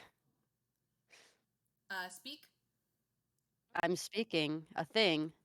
Yes. Okay, You- cool. I hear you. I'm just wondering what sounds better because this is a headset I got, and then That sounds kind of better. Yeah. taking it off, not using the headset sounds better? It depends, because you sounded. I think with the headset, there's less difference of how far away you are. Whatever you're using otherwise, you can tell whenever you're slightly closer or farther away, I believe. Yeah, this is without the headset, and I've been using the headset for Oh, most you're of much it. clearer. Okay, yeah. Much clearer. Okay, yeah, good. I just wanted to make sure the audio quality wasn't atrocious. I was pretty it was 90% sure anything other than whatever vanilla recording thing is in some sort of device is always going to be better. But just wanted to double check. So we leave the other two. You guys will get your reactions in a moment. We leave the other two with the camera panned and zoomed in on Harley Thornberry.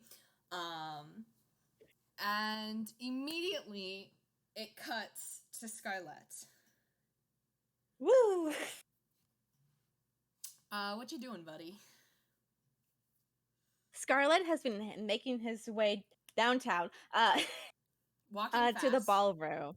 He had a moment as he was looking over things, and now that he has looked over things, had his thinky thoughts, have put things away in a nicely manner, he's walking back to the ballroom and going inside. Okay. Do you want to start by rolling me a perception? Absolutely. Because things have changed since you guys have left. That's a 17. Several members of the family are missing and Elise has not returned. Several of the guests and much of the family are obviously and clearly noticing the absences. From the way that many of the family members will look around the room, searchingly, looking annoyed, and the guests will sort of mill about and murmur to each other and then quiet down.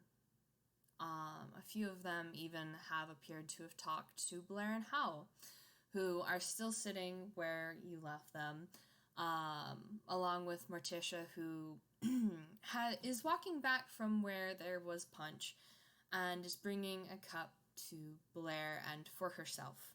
And she plops back down in the chair, and she looks stressed. Blair looks worried, but like in a way that's poised and articulated and probably hiding more of the concern than she's showing. And Howell just, like, if he was a Toon, there would be a cloud over his head that'd be just grumbly and causing lightning as outside. And everyone kind of glances at the door as you walk in. And no one seems brave enough to approach you. Clearly, you're carrying something. But you're not coming back with anybody else. So, you have no one with you to question, essentially. But Morticia does perk up, especially once she sees the manila folder in your hands. And she waves at you and, like, very much gestures for you to come over. Scarlett is just gonna take, like, a good glance around, kind of like a polite glance towards the individuals, and then go to Morticia and just gives this, like, you know, like that warm smile. It's like, yeah, I'm gonna come over, and everything's and it's okay, you know. And Scarlett's gonna move over. Yeah. I'm just gonna say as a note, of the family members missing, Bitchard, Jovi, and Libel are not there. Let me just write that down. Mag is kind of back to sitting as far away from the family as possible, because I know Scarlett is interested in that information. But Morticia waves you over, and as you come over, she's just like, oh, you found it, thank goodness. It was fine, right? No one, nothing, it wasn't, it's, the contents, everything's intact, right? It wasn't, like, strewn about or anything. I know I left it in a nice, neat order, whenever I left. It's fine, right? It should be fine. I did make sure that none of the papers were torn or anything of that sort. I didn't really read much towards it. How have things been here? Morticia very eagerly takes the folder and begins flipping through it. And do you pose the question to everyone in general? Yeah, mostly everybody in general.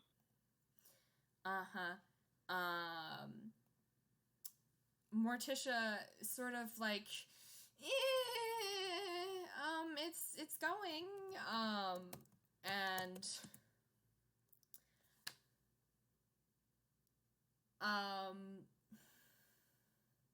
could you do me a favor and roll deception? Me? I mean, yes.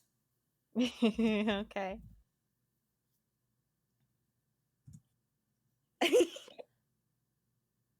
Okay. With that 9 versus Howl's 12 and Blair's 24, both of them are aware that you have read the contents in that book. Yeah, Scarlett, when he said that, it was just kind of glancing around a bit. Just Morticia. Yeah. Yeah. Morticia doesn't seem to have noticed. I'm just going to say she's just glad it's back okay. But Hal is sort of back to scowling even harder, and Blair just kind of peaceably smiles at you, and they go, well, it's been rather tense, to say the least, as the nights wore on. A few of the family members left a bit ago, and they haven't come back. It's put quite a few people in a tizzy as well. And the other member of staff that left with you, have you seen her? She hasn't come back. Scarlett kind of takes a pause and just La señorita, she went a different way. She didn't follow me. Well, we'll just have to hope everything's all right then. Have you seen Bon recently as well? I bumped into them. Over in the library. And Scarlett kind of turns to Morticia. Bon wanted me to give you this, and Bon, Scarlett does the bid. Morticia just wilts a little and fans herself, and she's like, oh, yeah, I suppose I really deserve that one, huh? And goes back to anxiously flipping through the papers. Yeah. I recommend you look through those and collect yourself. Scarlett kind of glances at Blair and Hal and just...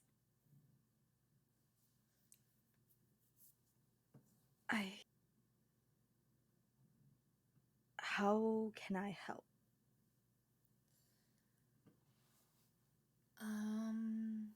Hal gives you an appraising look as Blair sort of looks over to him, and there's a considering look that passes between them both as Hal looks away from you towards Blair. And Blair very delicately reaches over and pats Hal's arm and looks over to you, Scarlett, and she's like, well, unfortunately, it's rather beyond our pay grade, unfortunately. It's rather unfortunate that you and some of the others, including darling Periwinkle, have gotten caught up in this mess.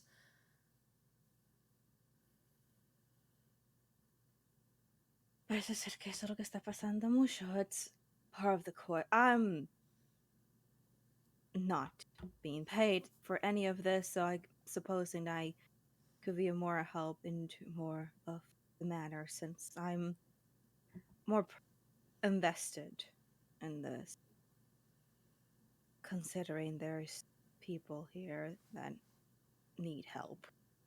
I prefer helping than anything. Hal kind of stands up from where he was leaning against the wall and takes like a step forward to be standing next to Blair on the other side of them, that on the other side of them versus the other side of them where Morticia's sitting. And he kind of crosses his arms again and readjusts how he's standing. And he's like, you know, honestly, the guests weren't even supposed to get involved in this. This has escalated beyond even what Blair or I thought it would. Harley's really gotten us into a mess this time. It looks like it. Lo lamento mucho for everything. Yeah, honestly, we're trying to keep an eye on the family and guests to make sure none of them wander off and, you know, see anything they shouldn't. But since you've taken it upon yourself to, you know, wander about and help on out. He says that very loosely, as if like he would be doing air quotes if he wasn't as edgy as he is. Yeah. Honestly, Scarlett takes it with strive. Yeah.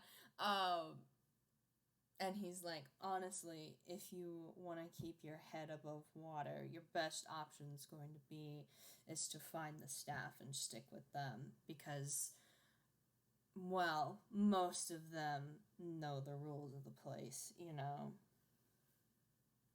Scarlett gives a nod and just, I'm not certain about the family. The only one I think I should keep an eye on towards making sure that they'll be alright is the younger one. Oh, Everybody else is... No, you're Scarlett's okay. just like, everybody else is... And Scarlett gives like a face. Hal kind of nods and like looks at the family and rolls his eyes, and he's like, Morticia has looked up at the mention of Mag and looked at you and like was looking at you, and Hal, having rolled his eyes, is just like, yeah, honestly, if Harley hadn't told me that they were going to help me, I wouldn't even be here myself because of them.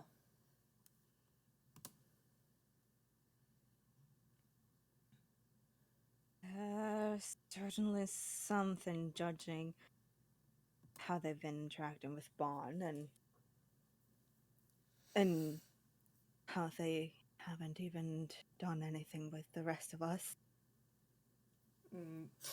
Blair and Hal share another look. You could roll insight if you want, but it's clear that on their faces. Yeah, you can roll insight. Roll insight. It was 11.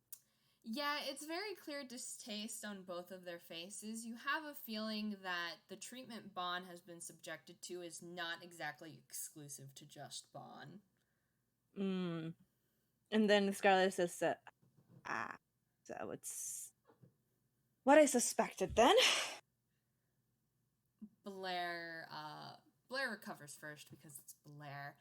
And Hal just kind of looks and scowls at the other side of the, like he looks to his right and kind of scowls,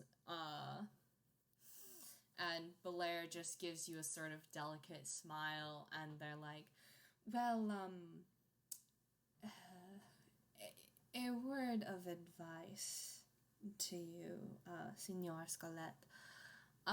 You'll find that most of Harley's staff and special companions all owed Holly a favor, or Holly owed them a favor. It is something to keep in mind, of course. Not necessarily anything to trouble you with. Scarlett's gonna nod for that with that information. But yes, moving on. Thank you very much for returning Morticia's papers. I'm sure she's definitely going to keep them on her person, or, where they're supposed to be. I don't suppose you'll be going back out. Or will you be staying here with us, darling? Scarlett kind of stays there a bit. He still is kind of just swaying back and forth as he's thinking. It's just, I think I'll prefer talking to Mag a bit. Then I'm not sure if it would be wise to go look for only the missing one or ones. Yes, it would be terribly awful if something happened to anyone else. Do be safe when you go on your way, then.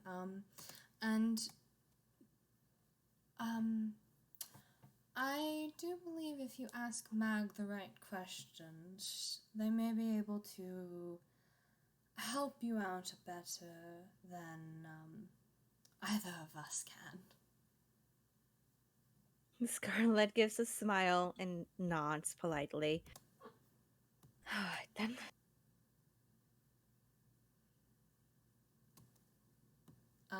Do you go walk over to Mag?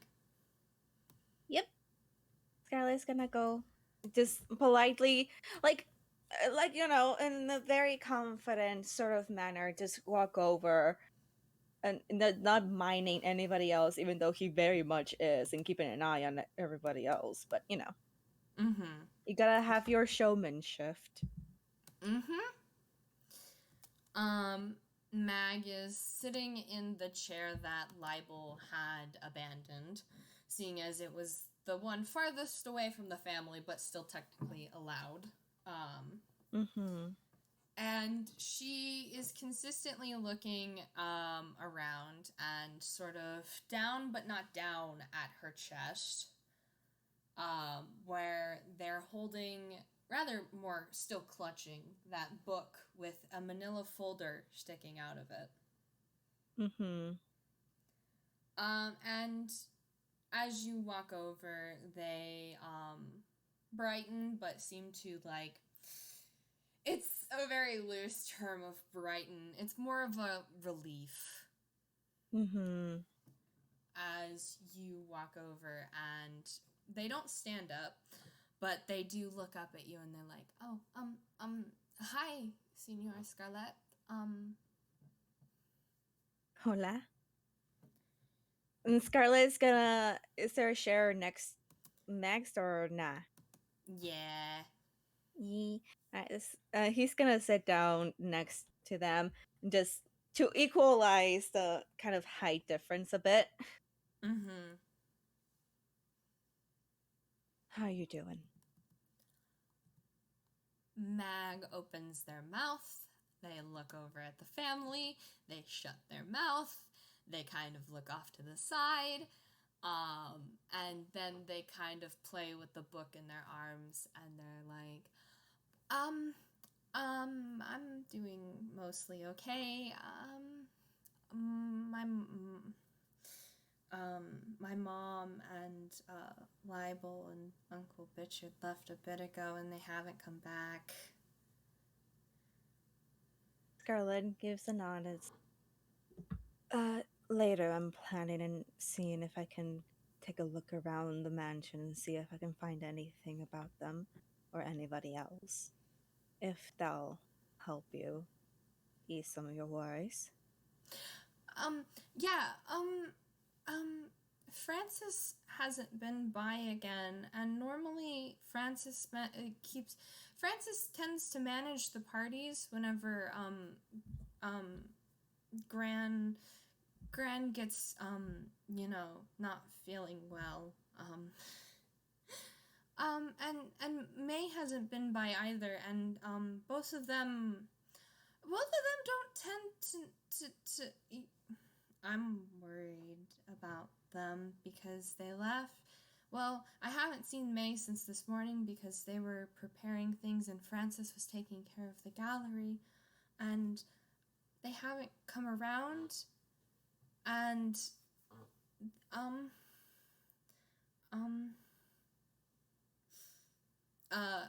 May Meg sort of reaches up to hold on to the pendant around their neck, and they look off to the side as they trail off and kind of scrunch their shoulders. Mm-hmm. Scarlett just very gently places a hand on their shoulder and just kind of give a smile. Just, once I go out, I'll do my best to look. If they need help, I'll do the most I can to provide for it. Or, ¿está bien con eso?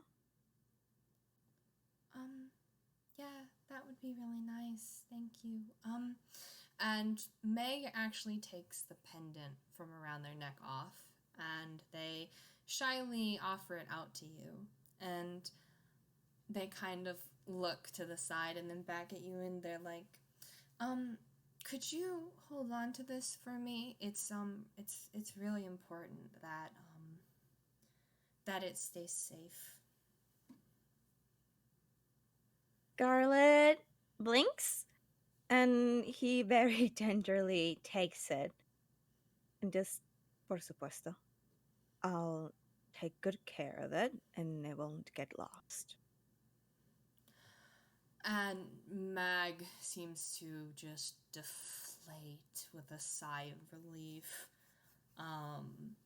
And they reach over and actually reach over and gently grab your hands and give them a gentle squeeze.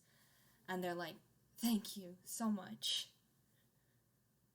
Scarlett just squishes them back and just looks at their eyes. Just, do you need a hug? Probably not in front of the others.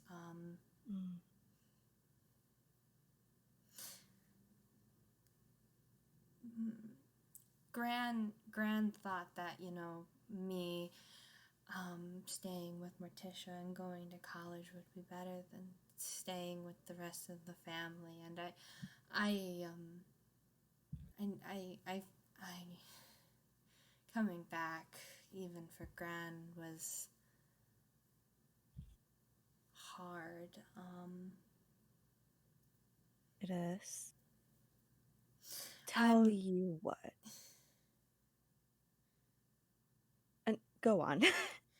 No, it's okay. They look over at the family again and kind of because the family are behind you. So unless you turn around, you can't really see them. But you can sort of see them kind of clam up a little as they look away back to you. And they're like, it's okay.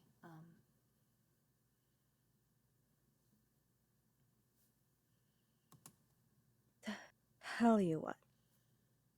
And just, he's gonna go into like a little bit more whispering, but it's still just for Mag to hear. Just, once this is over, I should take you over to UPA, and I know a few good spots for hot chocolate. If you're fine with that. And somewhere you can just relax better than with everything that has been going on. I'm gonna have Mag roll something. Okay. It's sort of clear for a second that their eyes are like, tunishly shiny. or just like very shiny for a second, and then they sort of swallow and nod firmly, and they one last time reach out and gently pat your hand, and they're like, stay safe, please. Scarlett smiles. Just kind of laughs a bit. It's just, I dealt with fools and much more menacing things than a lot of this. I think I have a good chance of staying safe. And Mag nods, and then even quieter, they look not towards the family, but towards where Bon left from initially with the rest of you. And they're like, their voice drops even lower, and they're like, keep an eye on Bon too, okay? I can't tell you, but I'm worried. Scarlett nods and just also whispers in, I'm worried too. I left them alone for them to gather themselves, but I think I'll check back on them soon. Mag nods and kind of takes a shaky breath and like squeezes their book closer to themselves and kind of just hunkers up again and rests their cheek on the top of their book. They just kind of seem like they want to go home. No, honey. Scarlett understands that sentiment so very much. So I have an important question for you. Where does Scarlett put the pendant? Honestly, I feel like he will put it like in his pocket on his vest and just like near his heart where he knows he can like look at it and make sure it's there rather than the hammer space. It's not really visible, but he can feel the weight of it at the very least. Okay. That the blue butterfly appears in the corner of the room. The DM will remember this. Oh, fun. And do you have anything else you want to say to the other guests? Or have anything else you would like to do before you leave the ballroom? Honestly, what? That's the kind of vibe audio's giving. This is your save point. Sorry, I had to say something. No, you're good. This is the save point. Yeah. Honestly, Scarlett's just gonna just say hello and that he's gonna like handle some of the situation, hopefully get things situated, and just like the casual thing towards the people, like the people nearby and around. Does he say any of that to the family or just the other guests? Honestly, first he's gonna like kind of vibe check the family before even approaching them. Sure, you can vibe check them. Go ahead and roll insight. I'm gonna say the general vibes right off the bat are not very friendly. No, yeah. It's very much a not very friendly, clearly expecting the other family members to come back, and some of them look very impatient. Yeah, the vibes are rancid. Yeah, vibes are rancid. Scarlett, honestly, is like a little bit grimaces at that, and just he kind of stands like with the family, like not in with the family, but kind of like a little bit in the waist, but like still visible there. He gives him like a polite like nod at the very least, and like the polite nod and smile, as if nothing, as if he's not disturbed at all by the rancid vibes. And just say, yeah. No, go ahead. And he's just gonna be like, just, I'll go see if I can find any of the others and hopefully help them find their way back. And give like a beat or two in case they want to say anything, and then just try and carry along. Soto, you can either have Scarlett go to the kitchen, presumably because we both know what's there waiting for him. We can have him go see Bon, or we can be really nice and cut back to the other two. I feel like we have to cut back to the other two, but I think Scarlett would first go to Bon to make sure that Bon is there and okay, and probably try dragging Bon a bit along with him. Amazing. Perfect. Pick up another NPC on your way. Yep. I mean, they're practically a PC at this point, huh? Yeah. Yeah. They're a DMPC. All right, you two. So as we watch Scarlett leave and look for a minute and then start to head up the stairs to the library, and it cuts back to not Harley this time, but like looking at the other two. And oh, is this a brilliant, brilliant, brilliant thing to have happened? I'm gonna reach over and press my hand against the professor's mouth to try to probably stem whatever they're about to say.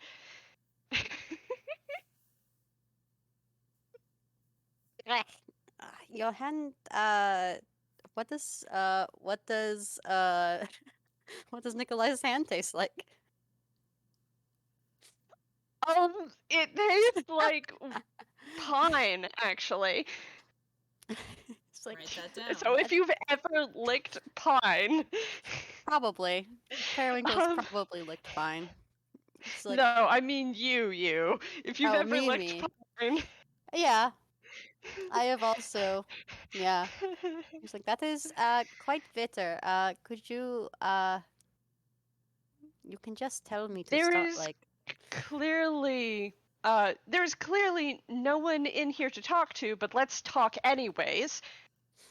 But I say. right but right over there. There is no one to talk to over there, definitely not. And I very carefully pull my hand back from the professor and walk into the room, and then I kind of gesture for the door to close. You want the door closed? Okay. Periwinkle closes the door. It's like, I did not bring a coat. I did not know it was going to be so cold. Well, it isn't actually cold. It is cold, but not really thing. Hello, by the way. Nice to meet you. I believe. I do not believe. We have. Quieter. Oh, Both okay, of okay. you, distracted by each other, turn to look back at where Harley was, and they're gone. Oh, they've disappeared. No, wait, they didn't disappear because I can see Yes, things that have disappeared. world. That, hello? I don't know, but, was You it a can ghost? roll perception or investigation to try and re-find them. You are allowed to. I'm gonna roll investigation. Please beat a 12. Alright. That is a nat 20, so that's a 29. Investigation. That's a 19. Amazing. So you guys do a double take, and as you look again, Harley has like scooched farther back in their hiding space and didn't actually go anywhere. Periwinkle, walks towards them. It's like, hello, I do not believe, oh, sorry. I do not believe, we have, invited you are the host of, the party, yes? You do the paintings, yes?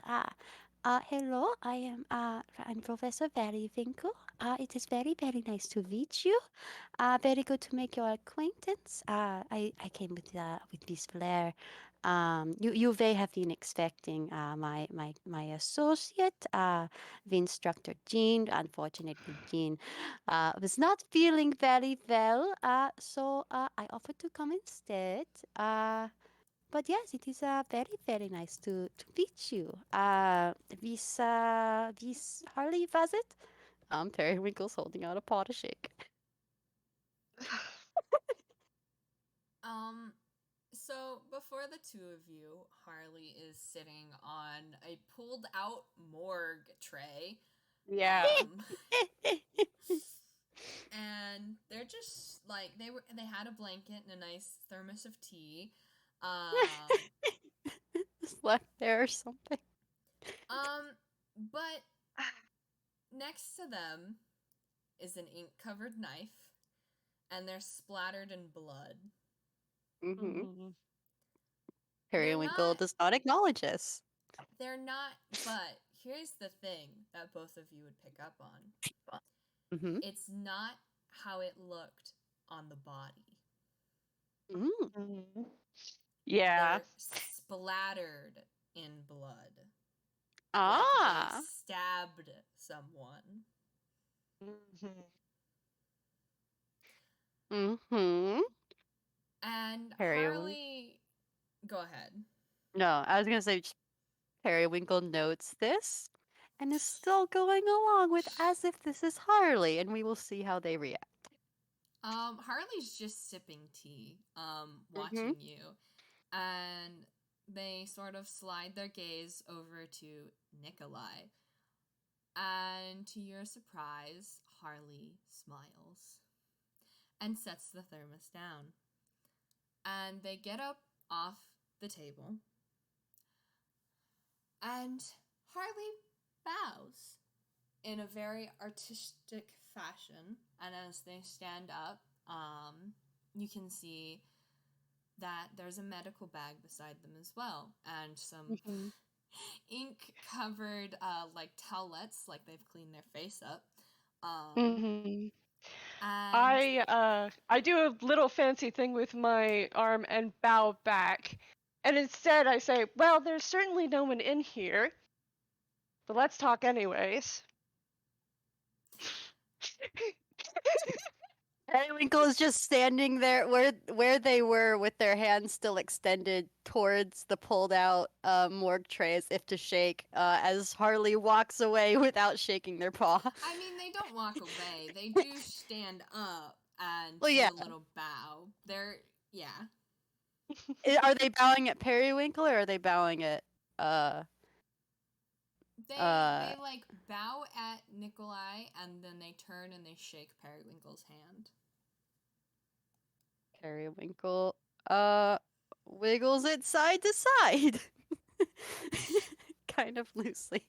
Amazing. Harley lets go of your hand after giving it a soft squeeze, and kind of folds their hands together in front of them, and they're like, "Well, look at you. You are even more clever than I ever thought, Nikolai Noir." Well, they don't call me Private Eye Detective for nothing. I'm sure the sufficient payment will do you well enough. Sorry for giving you such a terrible scare earlier. Oh, it's all right. It's really par for the course, and I kind of should have expected something. Bond's been doing such an excellent job keeping everyone else away. Well. Oh, did you Interesting. not suspect them? I did for a little bit.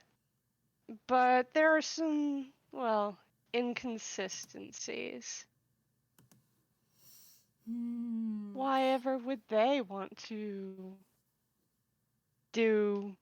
And I kind of just wave my hands in a gesture. That doesn't make sense, especially not with all the paintings around. And wow, someone actually threatened them a little earlier.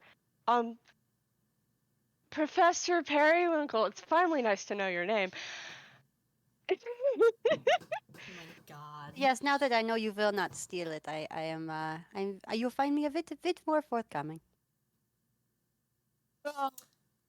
Who was it upstairs who was threatening poor Bon in the Richard. library? It was Richard. Does Periwinkle say that? Because it's very important. Because Periwinkle's the only one out of the two of them that actually heard the words that were being said Uh-huh. and recognized who it was.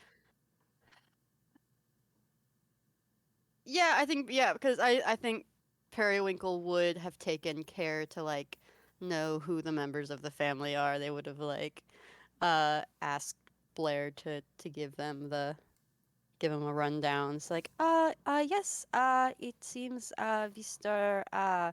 Richard, I think it was, Oh, yeah. All right. made, was not, made, I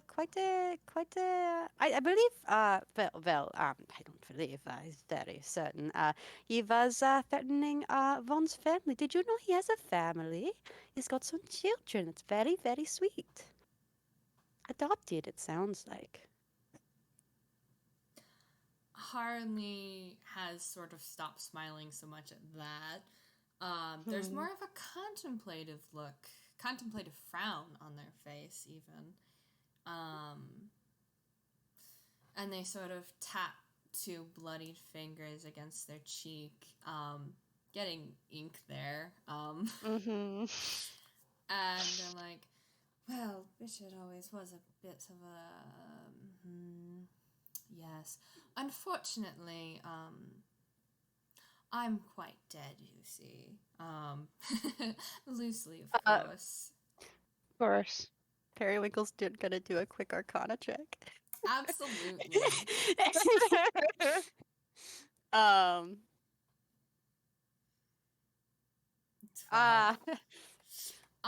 Periwinkle says, like Miss Blair? Oh, darling, not like Miss Blair.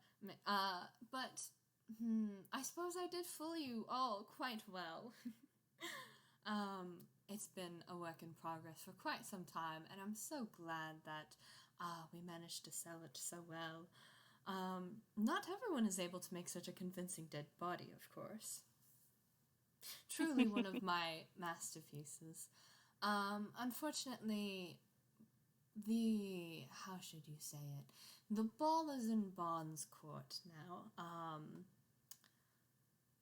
Whatever happens must happen, and it will happen, and all of that sort of thing. I'm simply supposed to just wait here until, our final contact for the evening arrives. Unfortunately, they've been quite delayed by the storm, of course.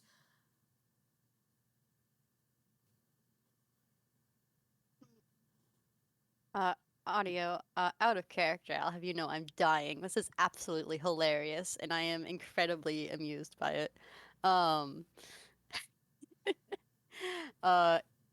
In character, Periwinkle is looking appraisingly at Harley and says, well, I do hope whatever little scheme you've cocked up, you have ensured that there will not be undesired repercussions for those you have involved. I don't know, do you guys do the paperwork here?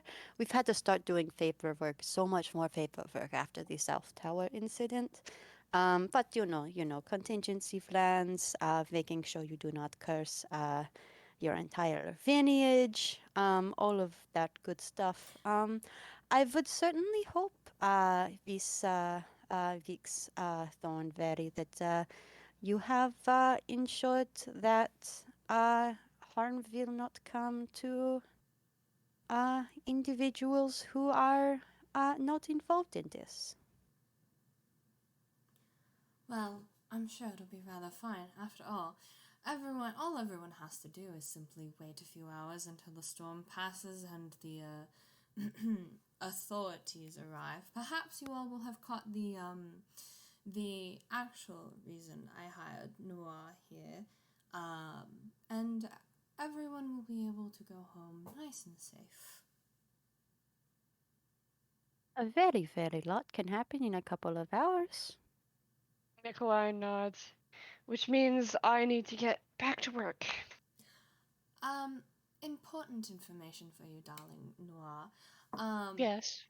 The whole reason I hired you and why this evening's festivities have gone off with such a bang is someone has been trying to kill me. Simply, I brought a few of my associates together in order to give them what they wanted, which is exactly why I must stay dead.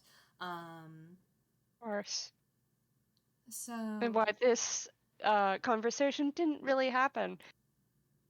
And he just kind of doffs his hat. Mm-hmm. You want to stay dead. Like, I know things that can help you do that. There are very, very, very many ways to stay dead. Harley sort of like laughs in sort of a "aren't you adorable" sort of way.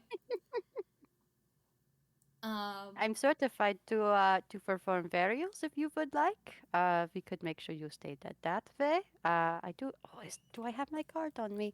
But it is a little bit cold in here. That might help keep the flame from spreading. No, don't worry about it. I will be out of all of your hairs quite shortly, honestly, I'm sure. I just have to have the hunter give me the signal, and then I'll just be on my way. Why don't you two go scurry back along and go, well, you're so concerned about Bon, aren't you? Why don't you go check on them or something, or entertain yourselves? You're both rather very clever, though, finding me here. I mean, I wasn't looking for you. I was looking for that. And Periwinkle points at the knife on the table behind him, and I have found it. So yes, I do think. I guess that is a little bit clever. Well, since there's no one to talk to here, Professor Periwinkle, let's go explore somewhere else. And Nikolai Okay. bows again before turning to the door. Nikolai, there very much is someone here. I don't know why you keep saying not. Professor Periwinkle, shh. It's the principle of the thing. Now, come on. Okay. Um. I am going to ask really quick as they leave. Does Periwinkle see anything in this morgue that is not dead? That is not definitely dead. In the same way Harley is.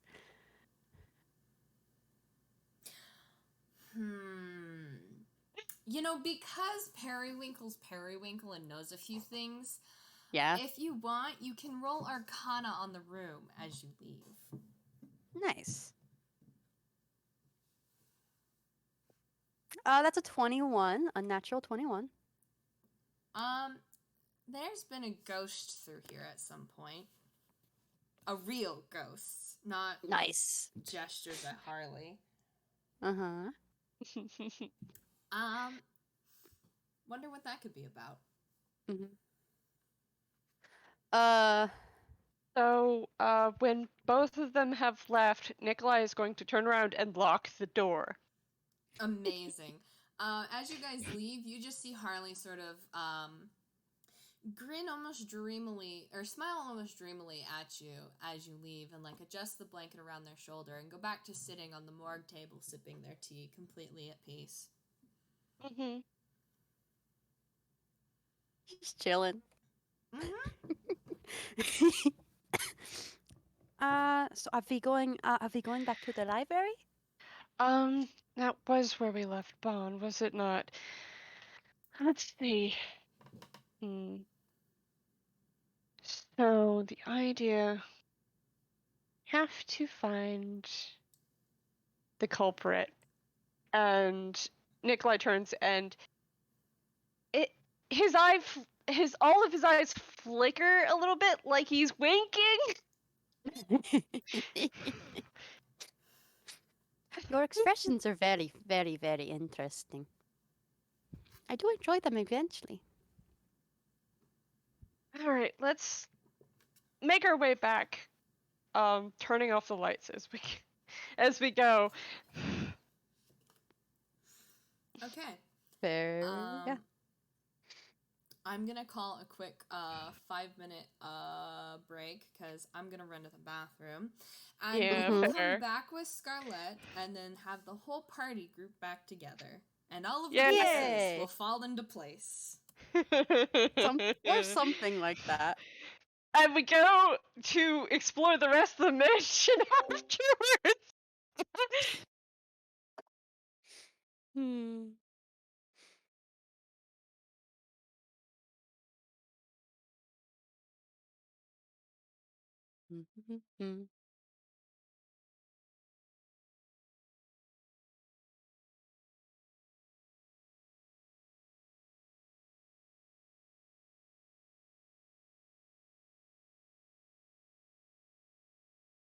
Periwinkle wants to meet a ghost. They're far more interesting.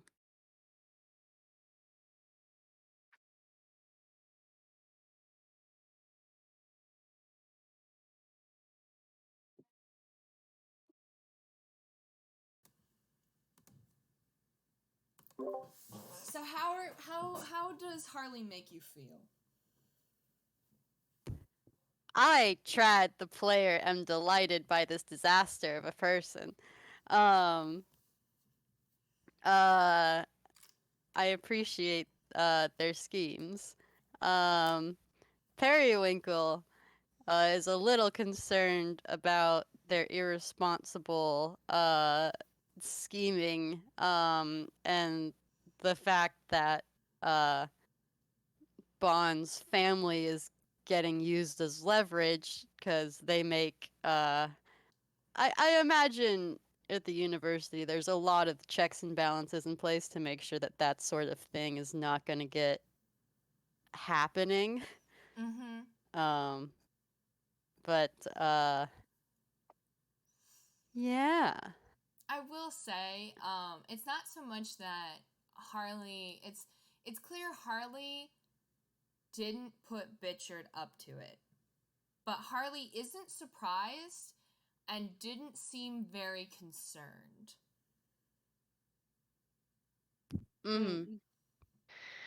So the fact that Harley didn't seem very concerned that Bitchard was doing that and threatening Bond. Periwinkle's not sure at this point, because they don't really know Harley that well, and they don't really know if they can. Was Harley wearing an owl feather? Audio. Ironically, Harley was wearing a crisp white shirt and a black vest and a mantle of feathers around their sort of collar. Most of them were owl feathers. They were clearly sort of older, disintegrating feathers, though. Kind of like, Was that the same thing they were wearing earlier? Like, when this all began? It's the same thing they wore whenever you first saw them alive, yes. If I will say, because you rolled so high both times, like seeing them and stuff, and the investigation of the body, Yeah. you can tell that they're slightly different. If you really want, I can basically give you the TDLR of what Harley admitted to. Yes, please. Also to prevent any audience confusion.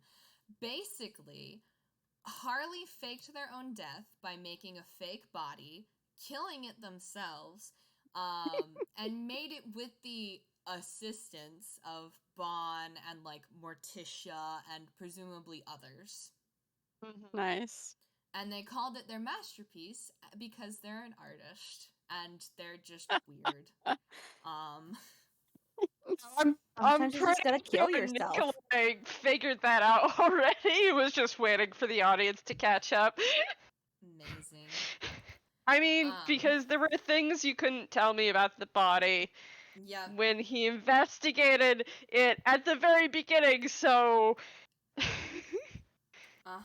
It is under the conclusion that Nikolai already knew this. Well, there's a good chance he had an idea. Here's the thing. So Harley is a Hazen. So they're made of clay or like similar, right? Yeah. Something like that. I think honestly Harley probably looks like a very, very realistic, either something like out of Leica movies, like Coraline and Kubo and stuff, or something like a very exceedingly realistic oil painting. So replicating a body of them is not necessarily hard. It just requires a lot of skill.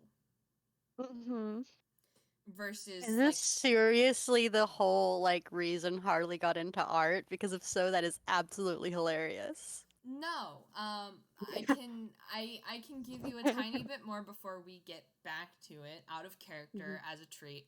There has actually been multiple attempts on Harley's life for quite some time. It was a secret. Only Harley and a select few knew, which is exactly why they went through with this, to try and lure out the killer, which is why they hired Nikolai. They hired Nikolai to show up. In the thought of, in the pursuit of trying to catch their quote-unquote killer, Nikolai would foist out the actual person who was responsible for trying to kill them in various ways. And would lend some credibility to that, and once the authorities arrive, there you go, package it up all nice and neat. And Harley can disappear into the night to do whatever Harley wants. I don't know if Periwinkle actually cares too much about this whole thing now, because like it's not, you know, an unexpected thing that's happening. It's just a plan that's slightly questionable. It's gonna get a little more unexpected in a minute. Oh yeah, I'm sure. Yeah. But I'm saying I think Periwinkle might end up leaving, because if Nikolai, you know, the reason Nikolai is here is now like it's sort of been laid out. Harley very clearly admitted to, like, yes, I hired you. I gave you an anonymous tip that I would fake my death today. Then to find the real killer. Yeah, as in the one who's been trying to kill them. They might, like, yeah, you can go off and do whatever you want. I'm gonna hang out with Scarlett and Bon, or go back to Blair now. I think it's so funny, both quote-unquote halves of the party here have... Together you guys have the full amount of information to unravel it all. If you just sat down and, like, looked at it all together, but we need to you guys are consistently split and not, like, looking at the clues. Look, I don't know what to tell you. Alright. We're gonna cut back to Scarlett. Please. Right. So, you are outside the library again. You don't hear anything strange inside. That's always a good sign. Scarlett will again knock first, but this time he will take a beat or two and then slowly open the door. It's quiet. You walk inside, and you can sort of see Bonds going through what appears to be their medical bag out of Harley's office. They're going through it and quietly talking to themselves under their breath. they're distracted, but they hear you come in and they look up and begin to pack everything away that they were messing with. And sort of very businesslike, kind of like brushes everything off of like, and they're like, back again. Let's see. Scarlett just kind of smiles and just kind of stands up completely like straighter and just I would like to escort you around the mansion if that's possible, señorita. Escort me. I Well, at the guess. very least, be close by. Others are concerned for you. I mean, there's a lot to be concerned about. There's a murderer on the loose, I guess. Yes, and, well, there's always safety in numbers. Have you been put to run any more errands, then? At this point, it really is. Some of the family members are missing and some of the staff as well, so I'm hoping that I can find them, and maybe perhaps you could help me. Yeah, sure. Who all's missing? And they kind of like rub their forehead a little. Mm-hmm. And Scarlett goes down the list because it's basically what 3 people missing now. There's No, 6 people. Richard, 6 people. Libel, Jovi, and then Frances, May, Yep. and Elise. And Elise. Mm-hmm.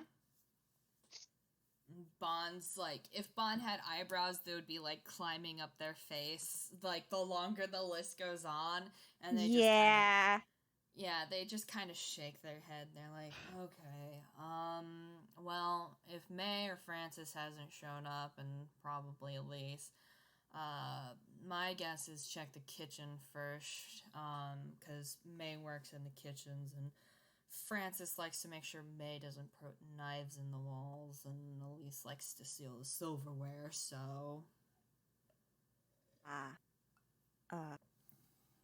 Comprendo. Hopefully, I'm not sure about the other 2 guests, where they are. And Yeah. it's just referencing to Nikolai and Periwinkle. In all Toonish fashion, can we just show up at the mention of us? I feel like as they open the door, Periwinkle is getting Nikolai to explain to them like exactly what the plot is. Because Periwinkle kind of has a grasp on it, but also like these Continentals are so strange. So you see, is there is an actual killer among us, and we need to catch them. That's the plot. Nikolai says very plainly, but he does not like say anything else. Okay. So, how many are we looking for? Because we've got the oh hello Vaughn, Mr. Scarlett, yes, how are you doing? And Periwinkle like steps out of the takes a it's a little step, but Periwinkle is short. They take the big steppy from the doorway painting window thing onto the ground, and they close the painting behind them. Nikolai, follows them out. Goes, well, that's the question now, isn't it? Hablando sobre el demonio. Translation, please. Speak of the devil. I see you two bitch fun. I see you two haven't gotten goinked by anyone else.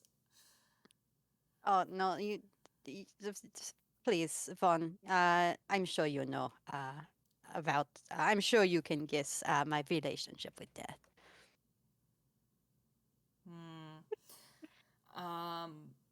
As pleasurable as it is to run into you two again, We were going to go check on some of the other staff who apparently have gone missing.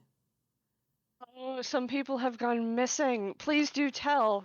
While we walk, probably. It's probably a matter of time. I say Yes. as I walk forward and towards the door out of Harlene's office. Mm-hmm. Scarlett goes down the list again.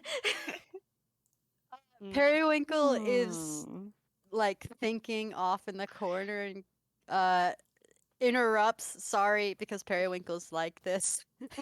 Goes, oh, is that what the feathers mean?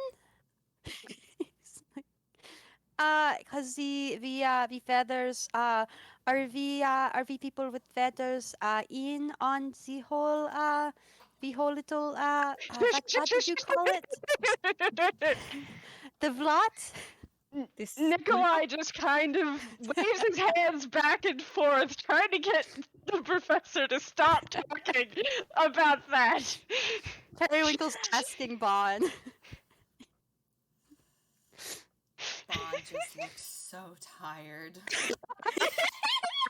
They just slowly shake their head and they're like, the feathers aren't related to anything related to do with tonight. They're something else. Don't worry about it. It's irrelevant at this point. Okay.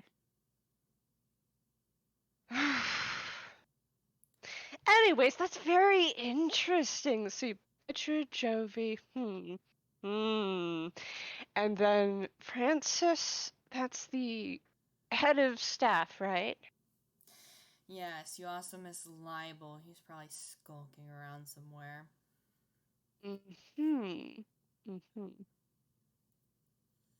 don't quite trust the family much. Oh, I wouldn't. Nikolai says as he opens the door. Bon just starts walking ahead of you guys towards the kitchen. Like, they're going down the stairs towards the kitchen.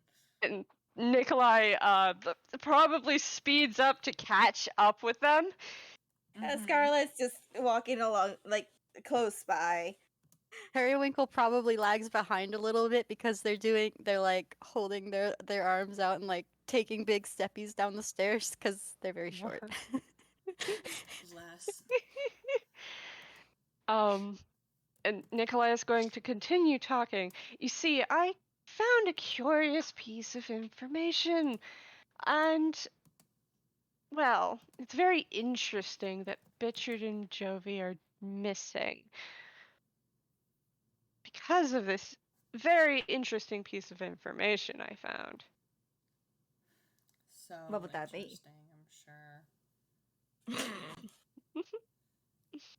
Two different responses.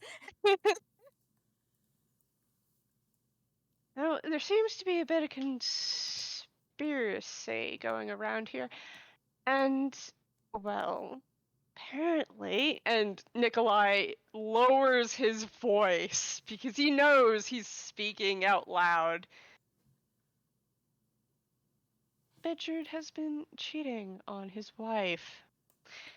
And interesting that he was around, skulking around earlier. Wonder if he knows that someone else does. Bon doesn't say anything, doesn't even turn around. Scarlett is just internalizing the pieces of information and also thinking back on what Scarlett saw on the files. That's a natural 1. What did you just roll for, Trad?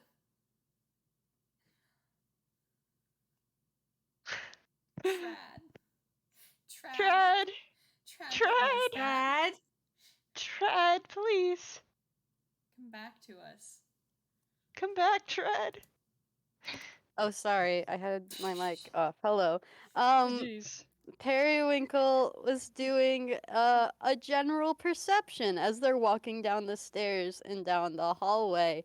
You see Jack But- and shit. I think, hey, audio, can I offer a suggestion? Depends, sure.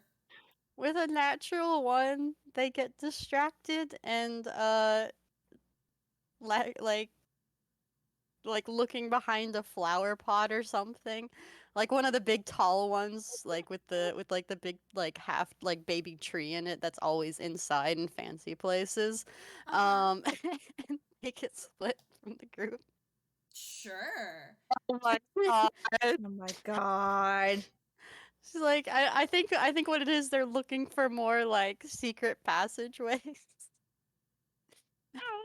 Okay. You get to go Yeah. stand in the foyer for a minute as everyone else continues to the kitchen. Mm-hmm. Yeah. Here is my perception, by the way. It's a 13. Amazing. You notice, presumably Professor Periwinkle lagging behind. Professor Perry, could you please keep up with us? Sorry. Coming. Periwinkle toddles on. Now, Senior Scarlett, you've been back to the ballroom. Did you find anything interesting? That's where you went, right? To the ballroom? To talk to people? See? Oh yes, how is Miss Valere doing? She's doing fine. Her and Hal have been trying to keep up with everything, and the family is. Scarlett makes a face. Bond snorts at that.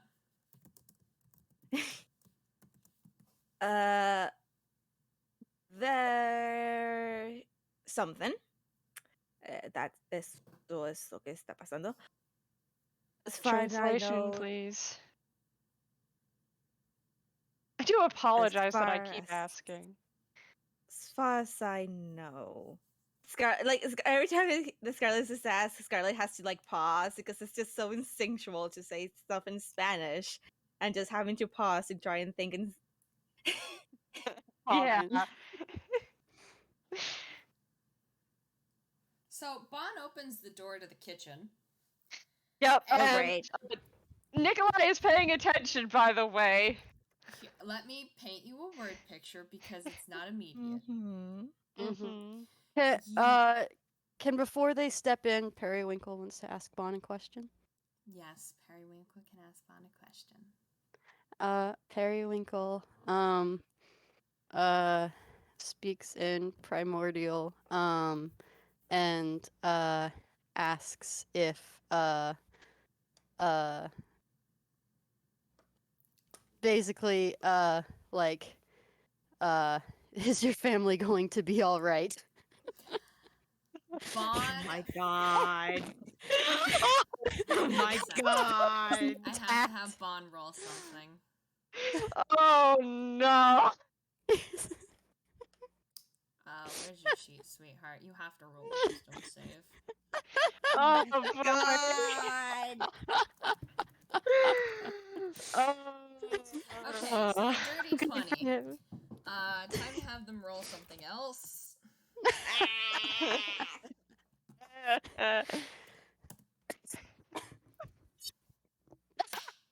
That's a nat one. That's a nat one. A dirty nat one. Shaken. So, to everyone else, here's what happens. Bon opens the door to the kitchen. Periwinkle asks them something in that same language that you guys don't recognize the language. Bon freezes for a long minute. They don't move, they don't say anything, and then they just walk inside the kitchen without another word. Nikolai is going to follow them, glance at Periwinkle.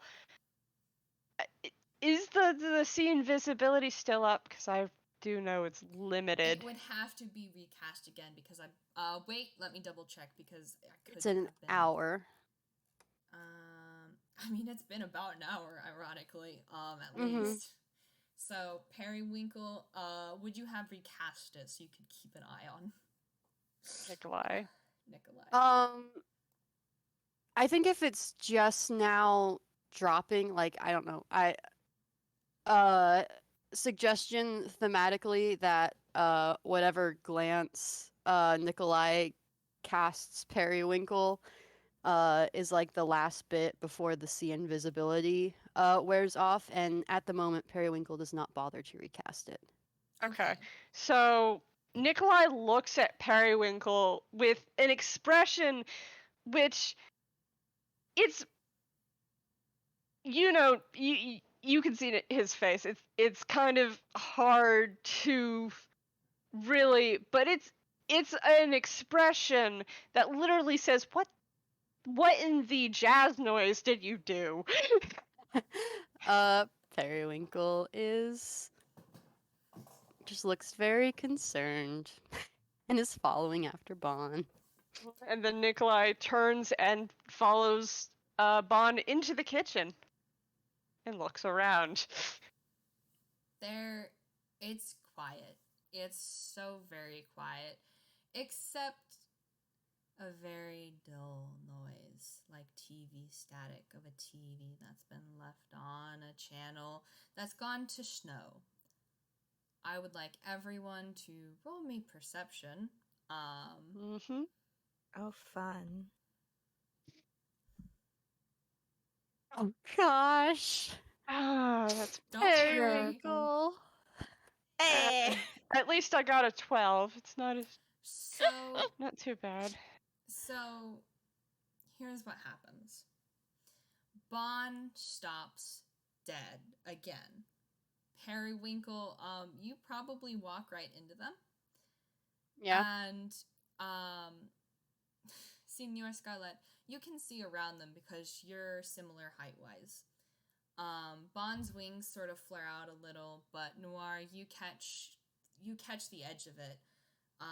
There are 3 still forms on the floor. One is just almost a puddle of static, almost melted. It's disturbing to say the least.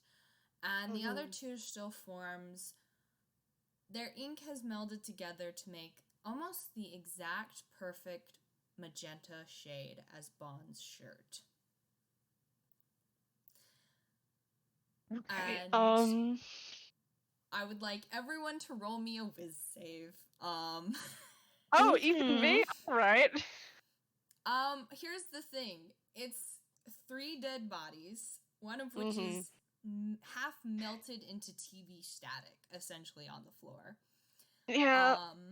That's fair. That's probably really disturbing. Mm-hmm. Mm-hmm. Oh no. Oh no.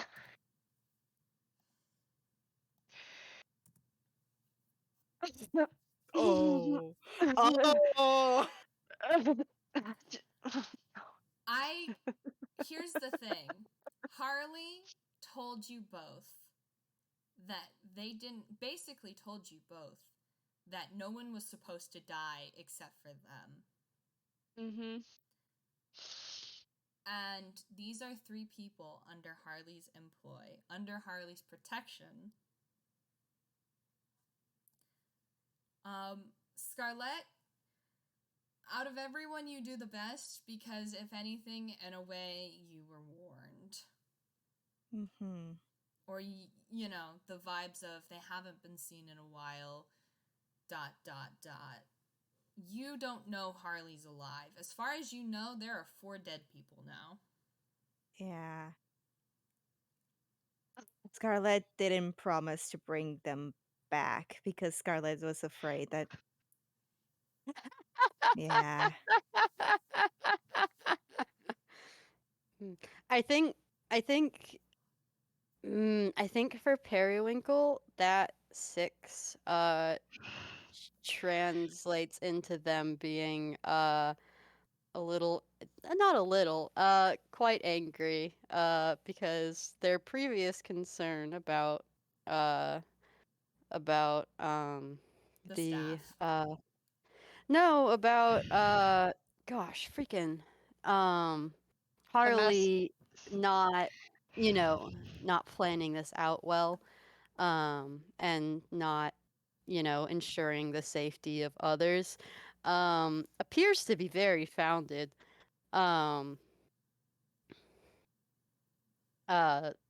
Periwinkle's standing very still, Very and their still, eyebrows are considering. drawing in. Yes. Their eyebrows are drawing in, and their their their the mouth on their muzzle is in a firm line. Nikolai is rattling, actually, like wood clacking together, and he just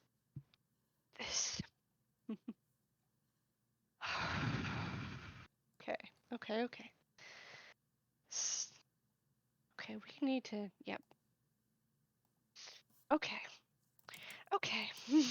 He just keeps saying okay over and over again, but he's not okay.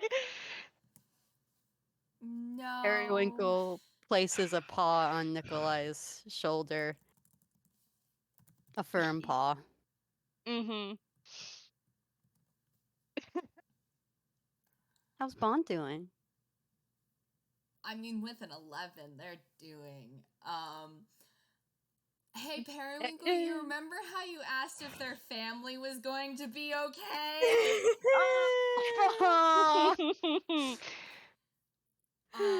The real Lovely. timing on that, huh? Uh-huh. Bon is just very, very still. Bon is just like, and there's markings creeping up on their fingers, like their talons, and their like peetsies and their handsies. And they look like bird bones that sort of like tattooed on their skin, like what would be under their skin. Mm-hmm. And they just make this sort of hoarse croaking noise. That sort of rocks and seesaws for a second. When I came in, the dame who let me in was nervous. What was she nervous about?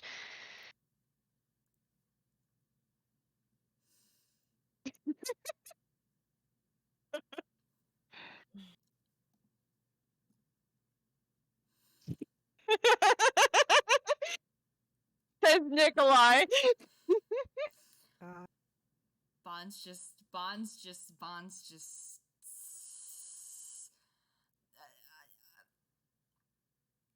Bond's just standing there, like it takes a second for them to even like move, and then they kind of just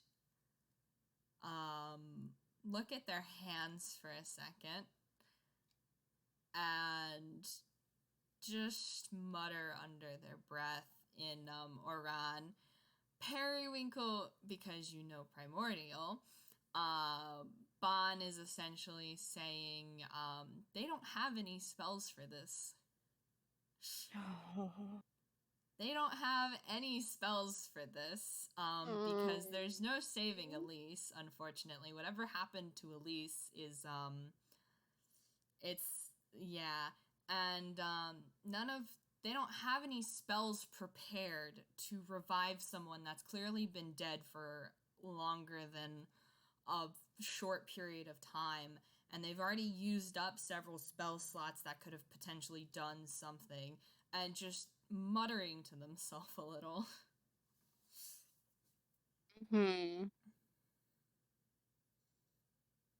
Periwinkle gently places their other paw on Bond's wing, Doesn't say anything. Periwinkle rolled to see if they could tell approximately how long it had been since these deaths transpired. I will say, with just a 10, it's clear that, and the fact that you saw Elise, sooner, Francis and May have been, unalived for, longer than Elise, because the ink has begun to dry on the nice pale white tiles and walls and stainless steel everything,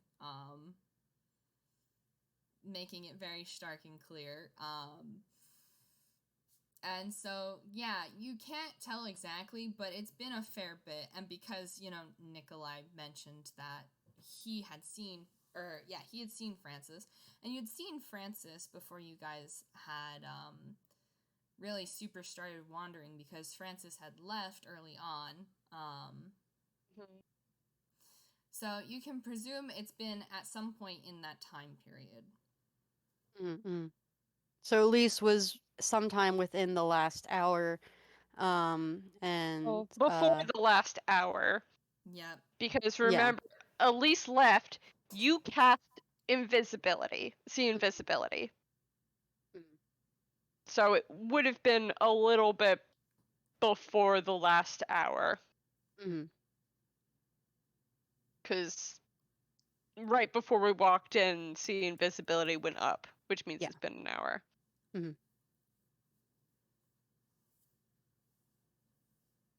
I'm gonna say that that Nikolai was monitoring that.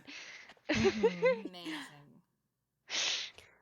I take it this was not part of the plot.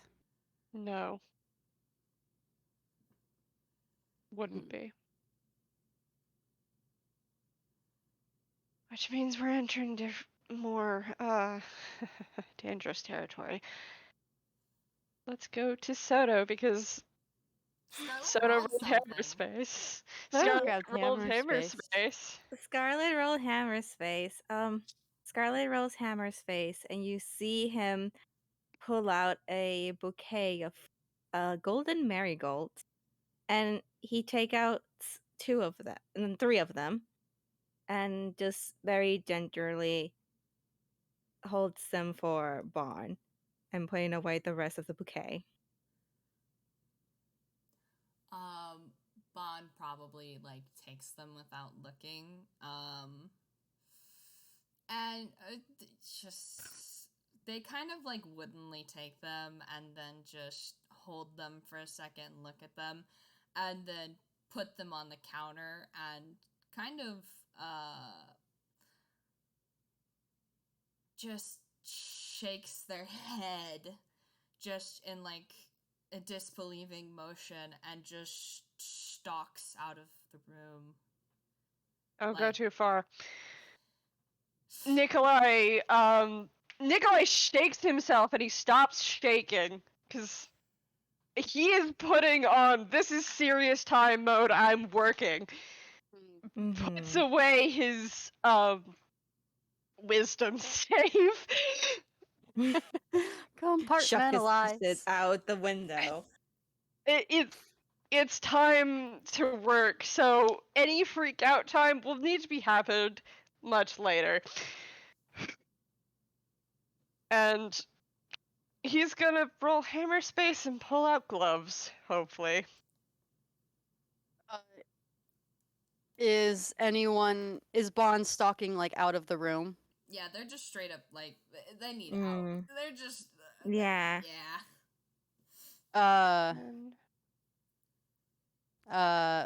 Scarlett's gonna give a look at Periwinkle and just who is going after them. Yeah. Periwinkle does that look as well. They ask a silent question. Do we want to? I would say, Periwinkle go with Bond just so that Scarlett and Nikolai have time to Yes. can interact.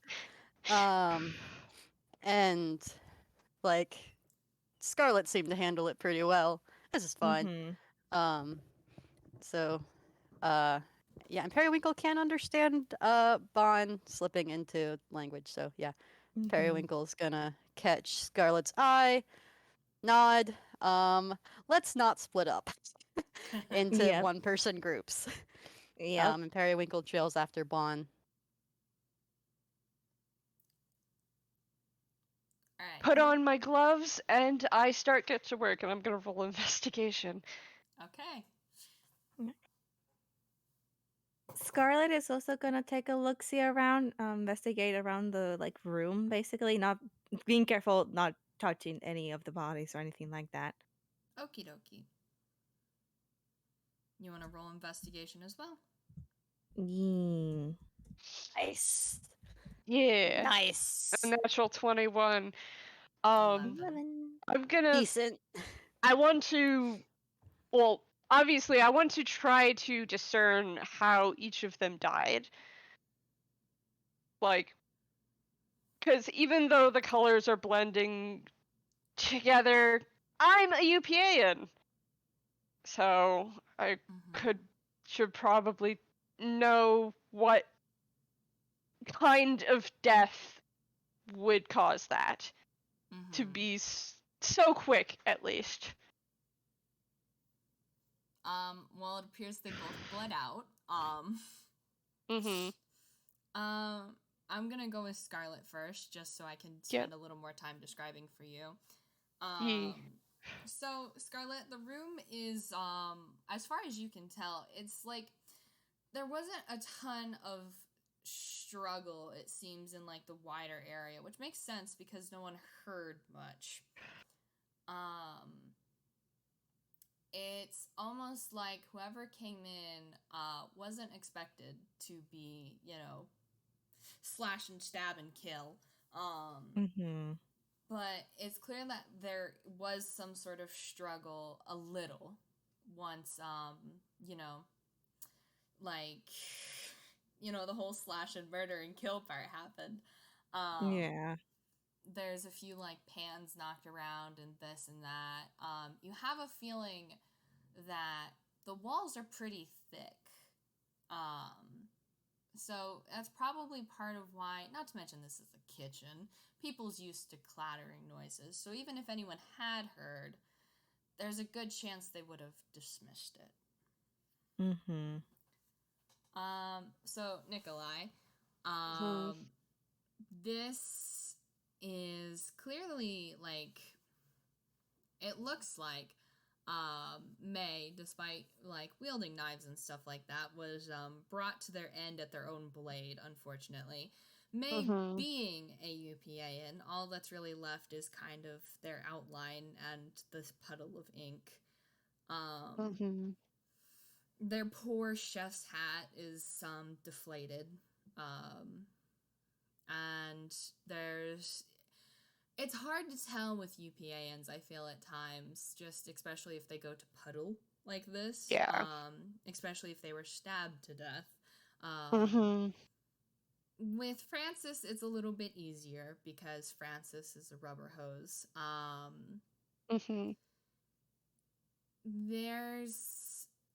It looks like what was used to kill May was also used on Francis. So one could assume Francis's end was also brought about by Blade. And it was probably a crime, as the police would call it in the business, fuck the police, a crime of passion, because there's a lot of holes in this rubber hose, like a poorly handled balloon animal. A lot of holes in this rubber hose. Sorry, I'm leaving that. No, it's good. Yeah, there's a lot of holes in this rubber hose, and it seems to have sprung quite a terrible leak. Yeah. And with those two, it's clear that they had been there a while when Elise found them, because on the bottom of Elise's shoes, because those were untouched by whatever strange melting effect happened to Elise. There's ink on the bottom of them, the same sort of ink that was that's on the floor from the other two. Mm-hmm. So if they had been killed at the same time, they wouldn't have been on the bottom of Elise's shoes.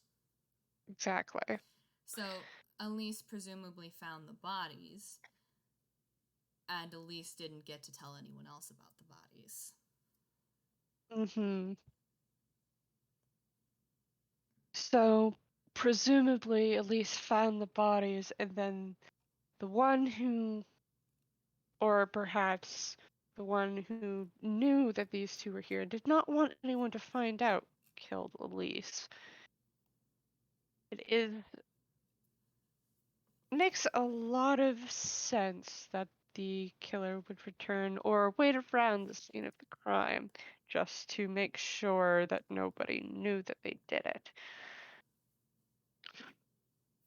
But they're not here now.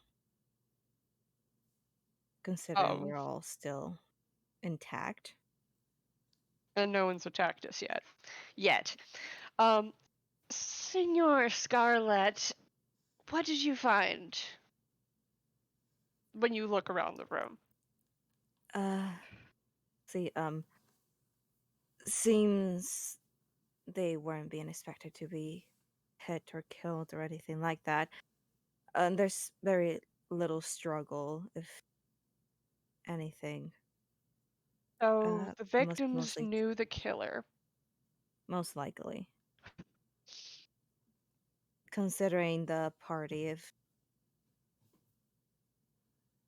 or some assumption is considering how the family are, and the servants would know the family the best. And ¿Verdad? Senor Scarlett, you have some information, don't you?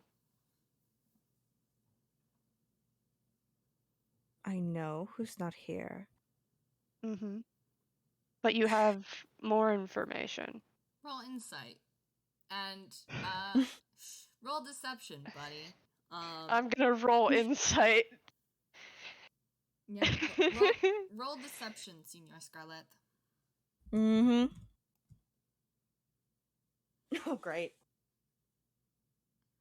Do it with yes, advantage good. because you guys haven't been spending a lot of time together. Ah, dang it. You don't know. You don't know. Advantage? Wait. Yeah. Roll it with Okay. advantage because you guys haven't interacted much. Damn I'm it. sorry. That's I'm sorry. not fair.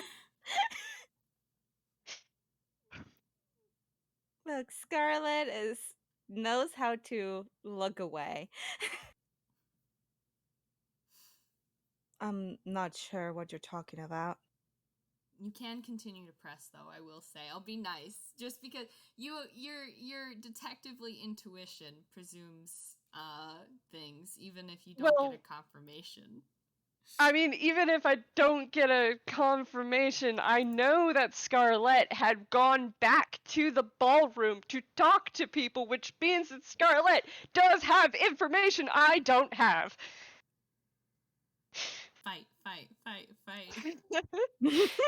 So, I very carefully, so as not to step in the puddle of ink or upon poor melted Elise, step around the bodies and I walk up to Scarlett and take my finger and press it against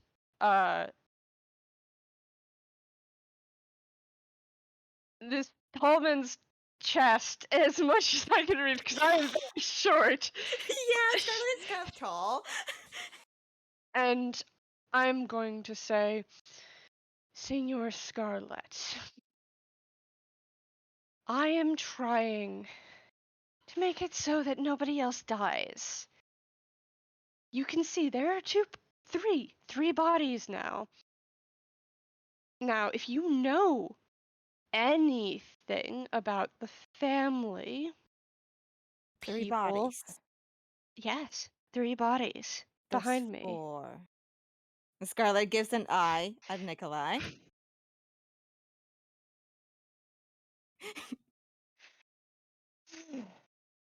There are 3 bodies behind me. Now, Fucking. if you have any information about the family, the people who would have caused it so that they didn't fight back as much because they weren't expecting, I need that information. And I've been sharing information with you while we were walking down here. I already told you who from the family hasn't been there. You have more information, don't you?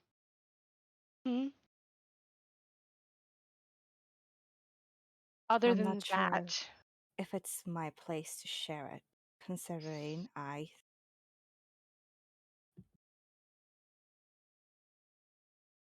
not sure how useful it'll be, considering I highly doubt anybody quite knows about it. And I see no rhyme or reason why they will also want to kill the rest of the staff, considering. Or. The people are intertwined somehow. Some owe favors. Harleen owed them favors. mm-hmm. I'm not sure of specifics towards that, but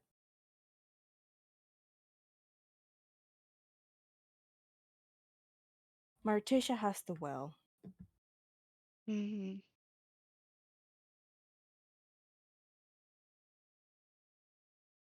And I'm not sure how it all connects.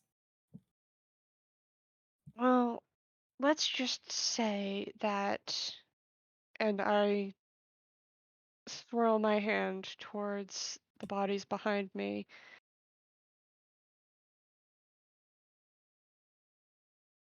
This wasn't supposed to happen. And I, being a detective, my sworn duty is to find out why, to find out who did it, and to find out who has been doing more than just threatening our poor late host. And I gotta roll deception. Gonna roll insight. I guess.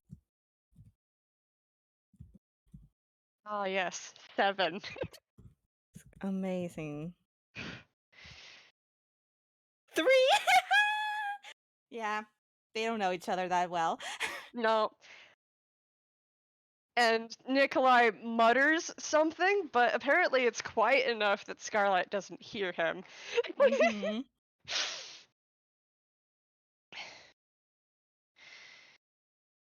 Now, I told you as we walked down the stairs that Bichard has been cheating on his wife Jovi.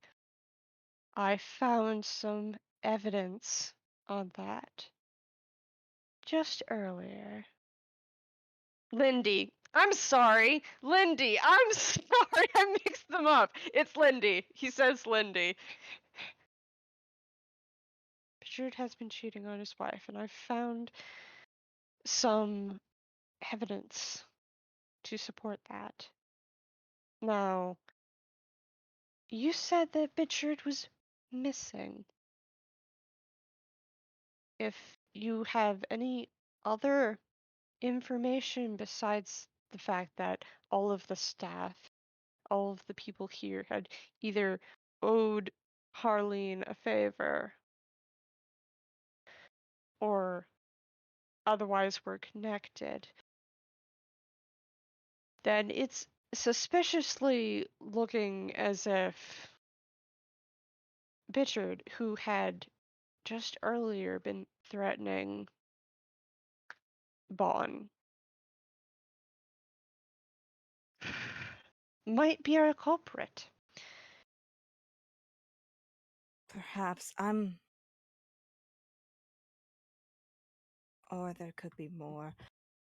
Considering the will, I looked Yes. into it.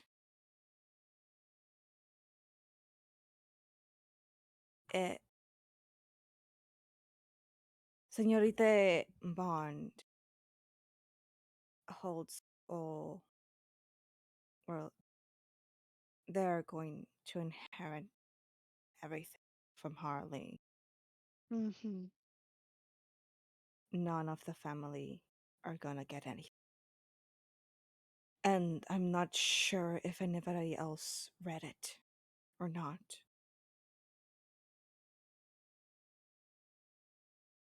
All right. Well, there's a good motive.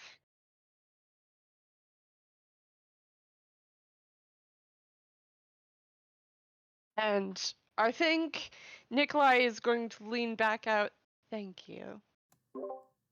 Before saying, and I turn to take one last look around the kitchen to make sure I'm not missing anything. And I think there's a feature I can use to find like hidden objects or whatever. Let's see what it is. Eye for detail. Yeah. Okay, do you want to read it? Starting at 3rd level, you can use the bonus action granted by your cunning action feature to make a wisdom perception check to spot a hidden creature or object, to make an intelligence investigation check to uncover and decipher clues, or to use insightful fighting. I'm going to make a intelligence check to see if I can uncover any other clues that might be in the kitchen. Mm-hmm. Because investigation is what I do best. Mm-hmm. That's 15 plus 9. 24. Mm-hmm.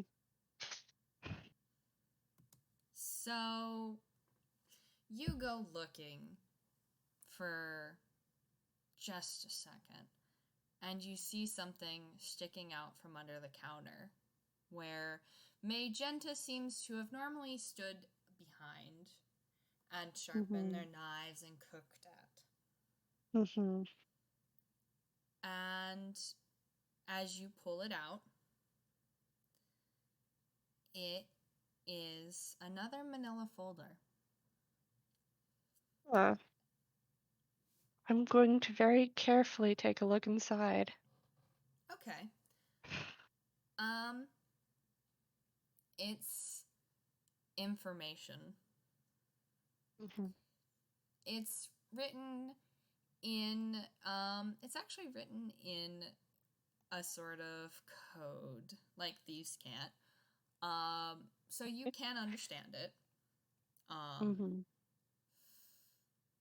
And as you read, it's very clearly some sort of, it's information on the family. Yeah. Like they've been spied on. Mm-hmm. And it's written in a very familiar, intimately familiar shade of magenta, which one could guess was May's calling card beyond it being their color.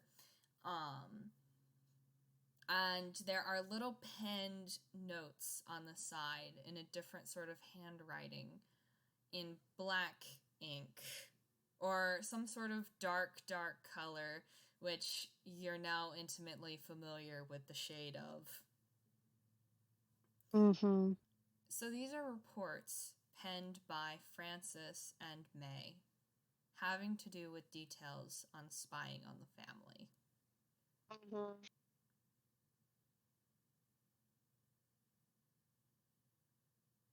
And even smaller, occasionally, as you flip throughout them, there are notes in different colored inks, like the person had picked it up at different times, in a sort of scratchy but very neat and eloquent scrawl. and it appears to be in a young person's handwriting.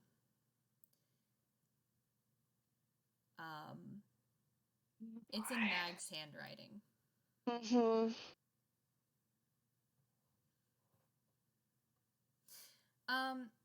Do you show this to Senor Scarlett?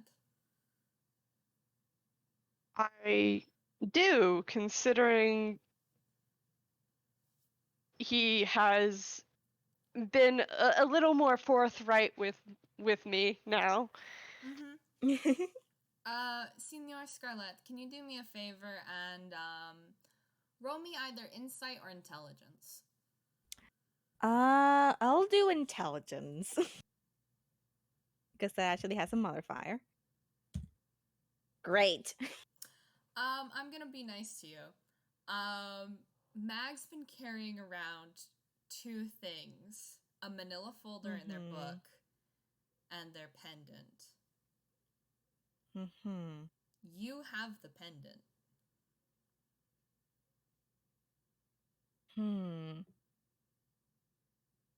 Scarlett is just gonna briefly pull it out. Not really sure if this connects to anything, but Are you gonna look at it? yeah. Roll me an investigation. Okay. Oh, god damn it, Scarlett. Well, if it helps any, it wasn't that hard to find. You don't find it exactly, but you notice there's something strange about this pendant that Mag has given you. There's something not quite right about it because it feels heavy. Heavier than you think it should. Does Noir notice and take a look? Noir looks up because I'm sure he noticed Senor Scarlett pulling something out from underneath his cloak.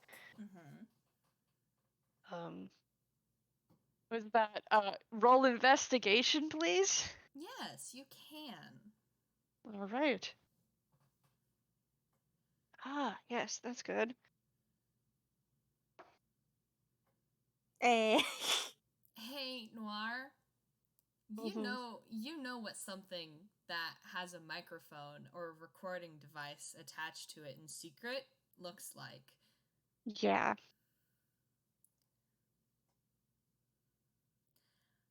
Are you going to take it and touch it? Would Scarlett give it to Noir if Noir asked? Senor Scarlett, can I say that? Only if you give it back. I'm gonna roll deception. Oh my god. My god! This is evidence. Fuck! Oh my god. You shouldn't have rolled insight. Look! So, Noir smiles, and he says that out loud. I smile at you and say, of course I'll give it back. Let me hold it for a moment. Scarlett's gonna just, with a heavy sigh, hand it over. It belongs to someone and I want to return it back. And Nikolai puts it in his hammer's face. Scarlett glares. You are going to give it back. Senor Scarlett, you were given something that was recording what we were talking about.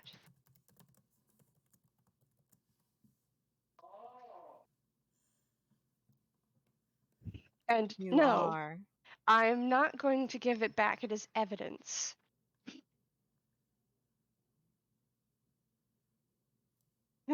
Scarlett kind of straightens up a bit and kind of just kind of get the full like height of Scarlett, and he's glaring at you, Nikolai.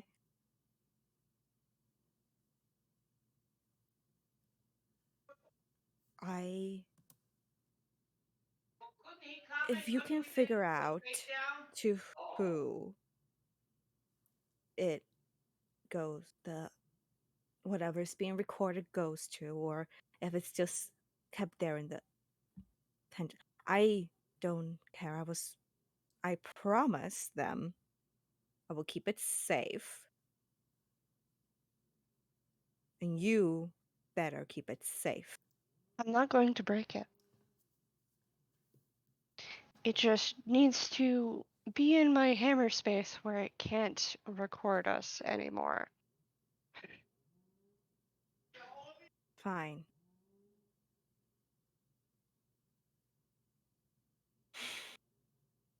Scarlett gives like, you know how like bulls kind of like breathe out? They do the Basically snort. that. Yeah. And the scuff the ground. Mm-hmm.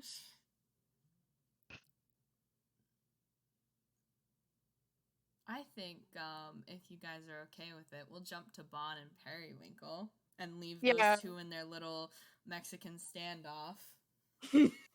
Yeah, that's probably a good idea. The tallest PC and the shortest PC face off. Fight. So winding back a bit, Bon kind of bursts out of the kitchen, and Periwinkle, as you follow, you watch them not head back anywhere. They walk straight into the gallery, which is across from the kitchen. Mhm.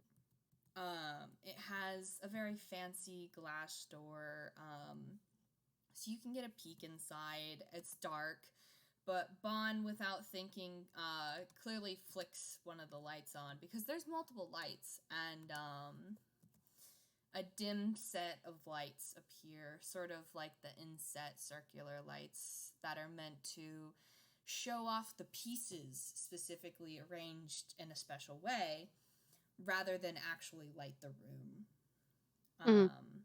And Bon kind of stalks inside with a harsh clicking of their taloned feet, and then just like lets out a long, sort of shuddery, croaky Arakakra bird noise that sounds kind of painful to anyone else to make. Mm-hmm. And they're kind of just shaking their hands out and stalking back and forth. Do you want to roll perception along with whatever you want to do? Yeah, Periwinkle's going to roll perception, specifically like trying to see anyone. Okay, good. Thank goodness, Periwinkle. Periwinkle finally got a decent roll. I appreciate Dice Parser sticking with the min-max. Where's that? Okay. So that's general perception, especially for like looking for anyone around the room or seeing if there might be any other secret passageways. And that was a 9 on insight for Periwinkle to try and get a feel for what's a feel for Bon at the moment. Okay. Well, we'll start with how Bon's feeling. Bon No. clearly looks like, obviously you were upset. You were Mhm. angry that Harley, you know how Harley reacted, and now your fear came true. Bon looks like a mixture of angry, indignant, betrayed, just like all of these emotions out of someone you haven't seen be very emotive at all. This is Mhm. almost a complete 180. And they're just pacing the room. They aren't even looking around. They're just pacing the room, occasionally glancing at one of the paintings and then looking away and scoffing in disgust. But Periwinkle, you see the shadow of someone moving in one of the dark, dark, far corners of the room. Cool. Just briefly. Cool. Time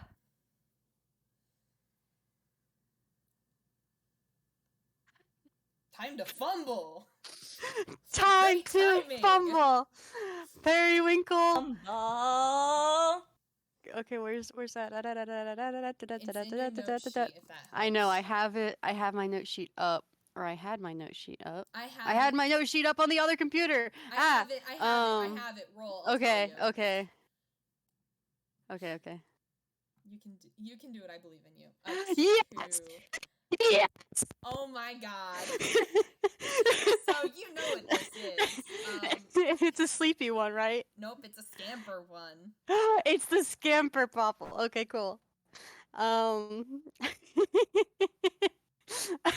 Periwinkle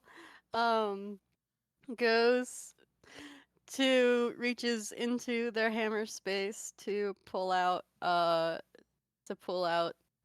knife, and they are moving towards the shadow in the corner. I will say, I'll roll after this, but they are going to try and stealth some. But yeah, they reach into their hammer space and they pull out a small, one might even say tiny creature, and it looks up, it unrolls, it looks up, looks around, looks at Periwinkle, then jumps down and runs off. And yeah, that was a popple.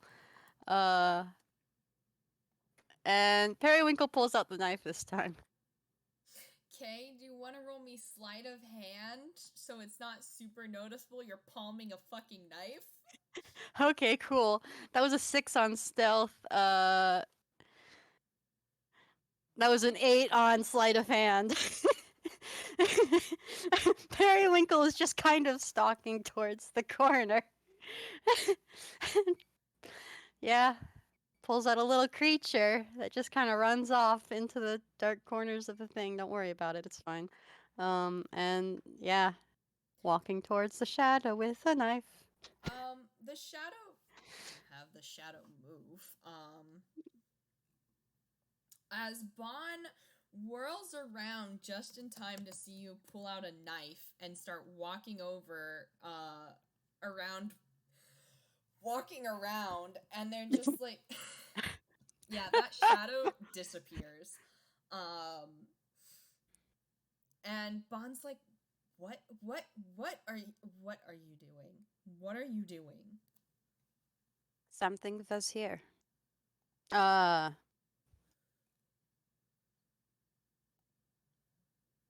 Investigation? It had to be to 21. Yeah.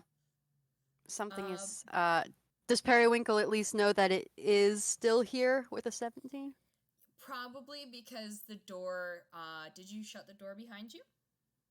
Periwinkle would have, yes. So the door is still shut. Yeah, Periwinkle says something is here. And yeah.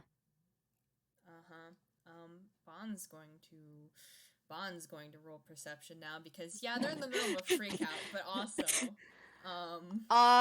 freak out once you point Periwinkle in the direction of the thing that they want to stab. Yeah, oh, nope. Bless.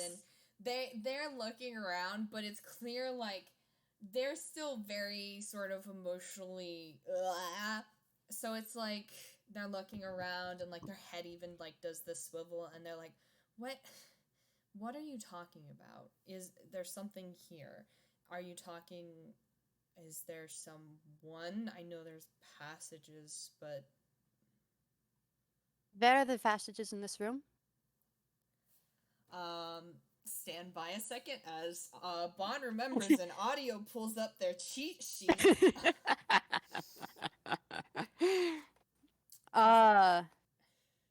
Yeah. Let's see. Point them out to me. Don't speak them if you can help it. Bond points to, so there's sort of a long hallway. You guys walked past that. Bond into the wider room where all the paintings are. Bond points at the far left corner, so the top left of the room. And it's quiet for a moment. Mm-hmm.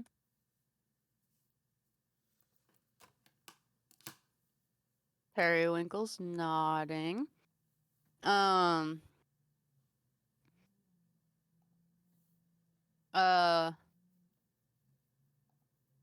think they're just gonna say, I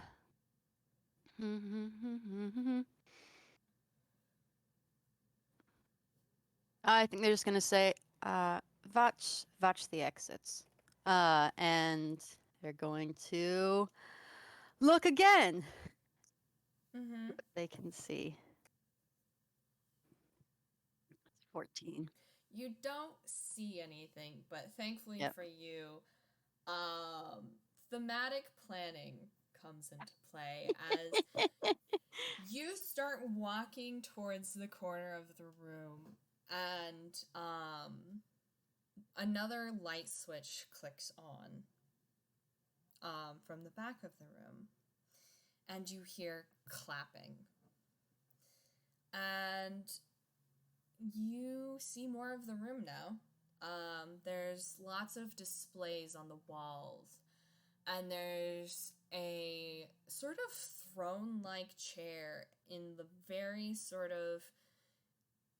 If all of the paintings are arranged in a special way, it's meant to draw attention to this chair, which has knives and swords and even a few guns, sort of arranged in a halo, throne-like way. And sitting on the chair is Libel Thornberry, and he's clapping.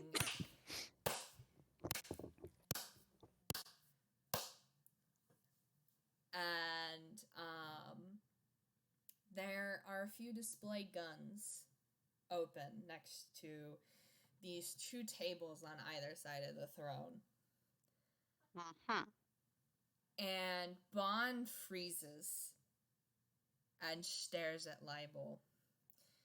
And Libel gets up and he's laughing. And he's like, man, you guys sure have been on a chase, huh? Periwinkle has situated themselves in between Libel and Bon. Okay.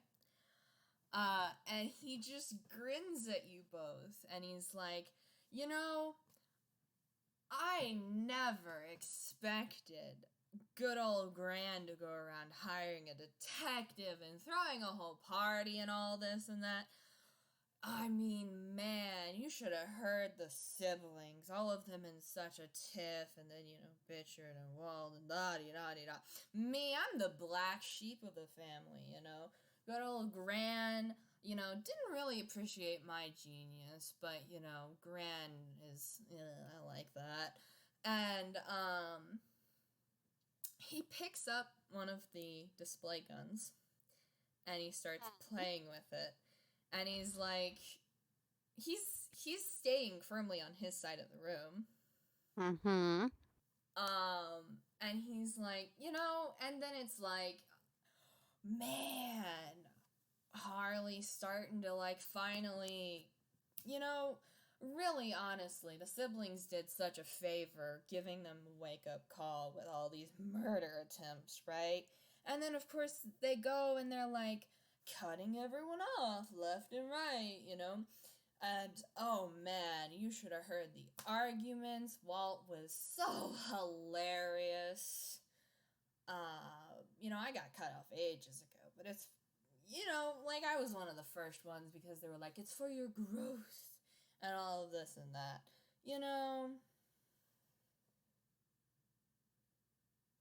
Periwinkle, Periwinkle, discreetly, and I'll roll stealth for it, is going to, cast message, and discreetly sort of point their paw, behind their back and, say to Bon, in primordial, um, you know, one of us needs to leave this room alive. oh my god. And that was a 21 on unnatural 21 on stealth, for Periwinkle to tell Bond that, like, because this is a villain monologue. Well, here's the thing. As Periwinkle is doing this, I was pausing just to give you a chance to react. Libel is still going. Libel is Yeah. still going. He literally says, I'm not the one who killed all those poor staff members. You can thank Bitchard and Joby. Honestly, everybody else has been running around like, oh, we're gonna go kill the staff and oh my goodness, you could have just fired the guys, or paid them off. That's what Harley does all the time, with their little secret club they have going on, with the owl feathers and all of that,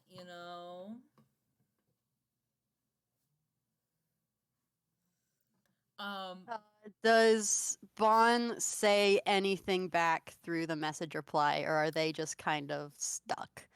Bon sends Periwinkle the most angry and indignant stream of Oran. Just who the fuck do you think you are? Being oh yeah, just you better not fucking get yourself killed or anything. I will kick your ass myself.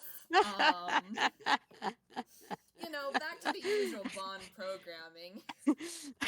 Okay, so that snapped them out of it. That's good.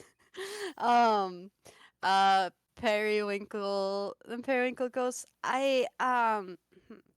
honestly, I am not very, very much quite sure what is all going on here. You see, I not usually do this sort of stuff, all this espionage, and you continentals are so strange with your habits and your customs. And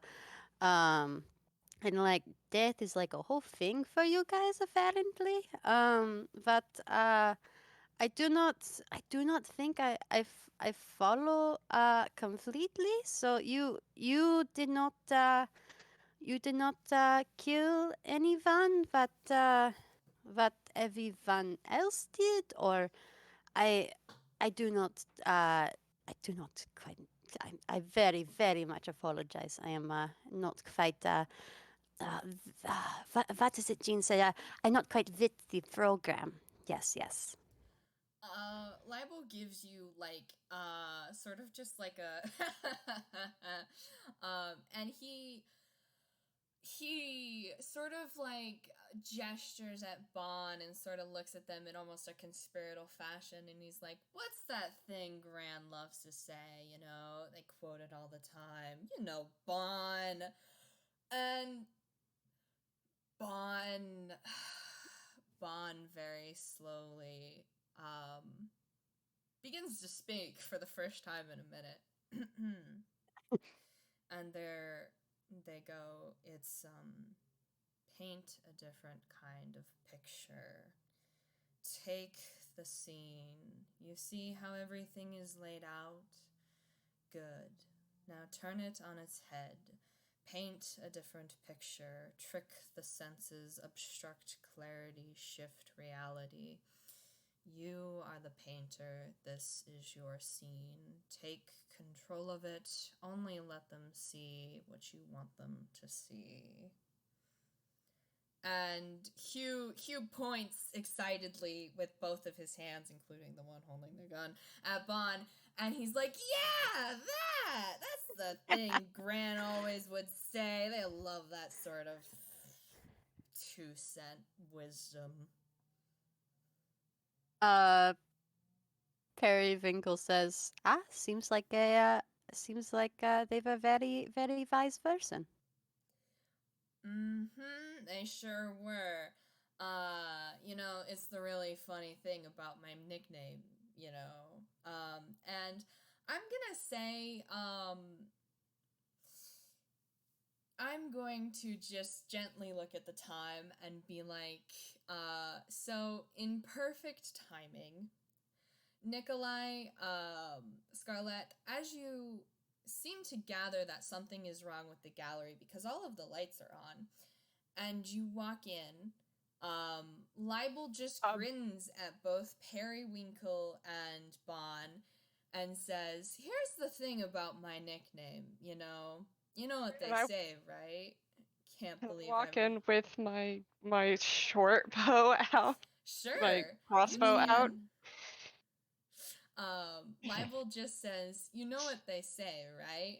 Can't believe everything you hear. Short bow. And then he shoots Bon. Periwinkle is going to use their reaction to cast shield. So yeah. Looks like we're gonna have combat next time, huh? Nope, because do me a favor, read me shield really quick, Periwinkle. Oh, beans! I'm trying. Oh, it's only a self spell. Peck it. Yeah, I thought it was another spell. I thought it was like there's freaking something else. It's okay, cool. I'm going to. I know we're on time, and I don't want there to be a part 3. Okay. So I'm Nikolai raising his short bow. Raise your hands. Okay, go ahead. You two burst in, having at least heard the shot, because the acoustics in this gallery are amazing, and this shot echoes. It echoes throughout the whole house, and Bon stumbles back and looks down at their chest, and there was a cracking noise, but there's no blood. It was a blank. And Bon looks at Libel, and Libel looks rather shocked. And he drops the gun. Get on the ground. He complies. He looks... You're being arrested! And Nikolai reads him his rights as Nikolai walks over and starts handcuffing him. Amazing. Bon just kind of sits down. I'm gonna have them roll medicine on themselves, because here's the thing. Bon's a bird. Yeah. They have very light bones. So I was nice and I was like,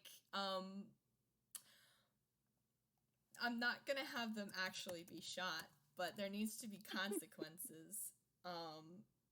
Yeah, so Bon's broken a couple of ribs. That's fair. Oh, honey. And so Scarlett's gonna walk over to Bon. Nikolai, what are you doing? You're kicking Hugh's ass, I'm guessing.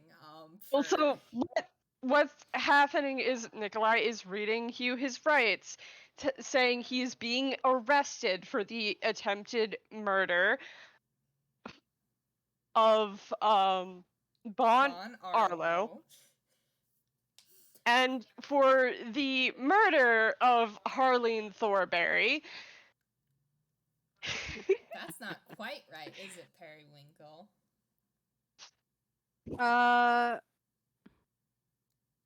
Periwinkle is going to ask, who was it you said, killed, the other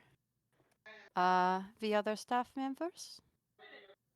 Are you saying this to Hugh? Yeah. Okay, so all I'm getting is, in my head, and for the audience, Nikolai is cuffing Hugh, and he's, like, down on his knees on the ground, and Periwinkle, who's probably now eye level to him, is questioning him, and... Periwinkle's still holding the knife. Just casually. It's there. And Hugh's just like, I didn't kill Gran. The whole family's fucking in on it. They're the ones who was running around killing people. Go fucking ask Jovi and Bichard and fucking Walt. Dun, dun, dun. Insight. Half of this is in Grolix. Yeah. I am going to say that when the professor asked, Nikolai pulled out that pendant. Might as well use it. Hell yeah. That's a 12 on insight. How He's being truthful. completely honest. He's being completely honest. The whole family has been essentially in on a conspiracy to try and kill Harley. Mm-hmm. Because they all thank want you for inheritance. your honesty.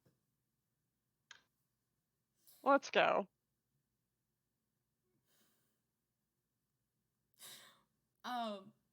So I'm because I'm looking at the time. You all have done Mhm. excellent. I'm gonna give us an out if that's okay with you guys. Yes, please. Okay. And I'll wrap us up. I will say, Scarlett, if Bond lets him, it's gonna be like lay on hands, try and help out Bond a bit. Bond's gonna be feeling this for a while, but with Yeah. Scarlett's help, they manage to patch themselves up. And those two kind of sit together quietly, and Bond to Scarlett begins to explain the whole story. And Noir, you go and presumably handcuff Hugh to like the porch or something as the rain begins to clear. And it's something almost like the very, very earliest hours of the morning of Sunday. Because this was like the evening into the night into the morning. And so the sun has only just begun to rise as you and Periwinkle, presumably, on a warpath, basically arrests all of the family except for Mag, who admits essentially to being a part of the conspiracy on Harley's side, as Harley was having their staff and Mag spy on the family, spy on the rest of the family. And so that was why Mag had the pendant with the recorder in it. It was given to them by Harley. And there is no trace of Harley in the morgue whenever you guys return to it. They have disappeared. They have disappeared into the night, and all that is left of them is the fake corpse upstairs. That, just like so many parts of the mansion, is this shade of magenta I don't think any of you are going to be able to forget. And I say completely, I am fully prepared to do any FPSs between any of you. And these characters are yours now if you want them. I do know that Nikolai, Nikolai wants to talk to the professor before returning to Eveningtide Glen. Because there is something that Nikolai has to tell the professor, and has not yet. Because, well, He Nikolai do. needed to do his job. Mm-hmm. And Nikolai also needs to sit down now and, after calling the quote-unquote local authorities. Mm-hmm. The three of you And all received yeah. 25 gold and a draft point, by the way. The gold is given to you by Bon once Morticia gets the will sorted out. Bon, unfortunately, has now inherited everything of Harley's, including the mansion full of dead Gosh. people. Hey, Thankfully, there's a morgue in the basement. It's fine. Yeah, unsurprisingly, they take this news terribly. It's fine. And essentially, as Sunday wears on, all of you wrap it up. And eventually are given the opportunity to go your separate ways, etc., etc. The storm has ended and passed, and you have weathered it. I applaud you all. Thank you for unraveling this mystery, these murders, these bloody thorns. Hell yeah. Thank you for throwing us in the thicket. Yes. This has been a delight. It was so good, audio. Yes. It was so good. I'm so glad. We will now say goodbye to our recording. Yep. And Goodbye.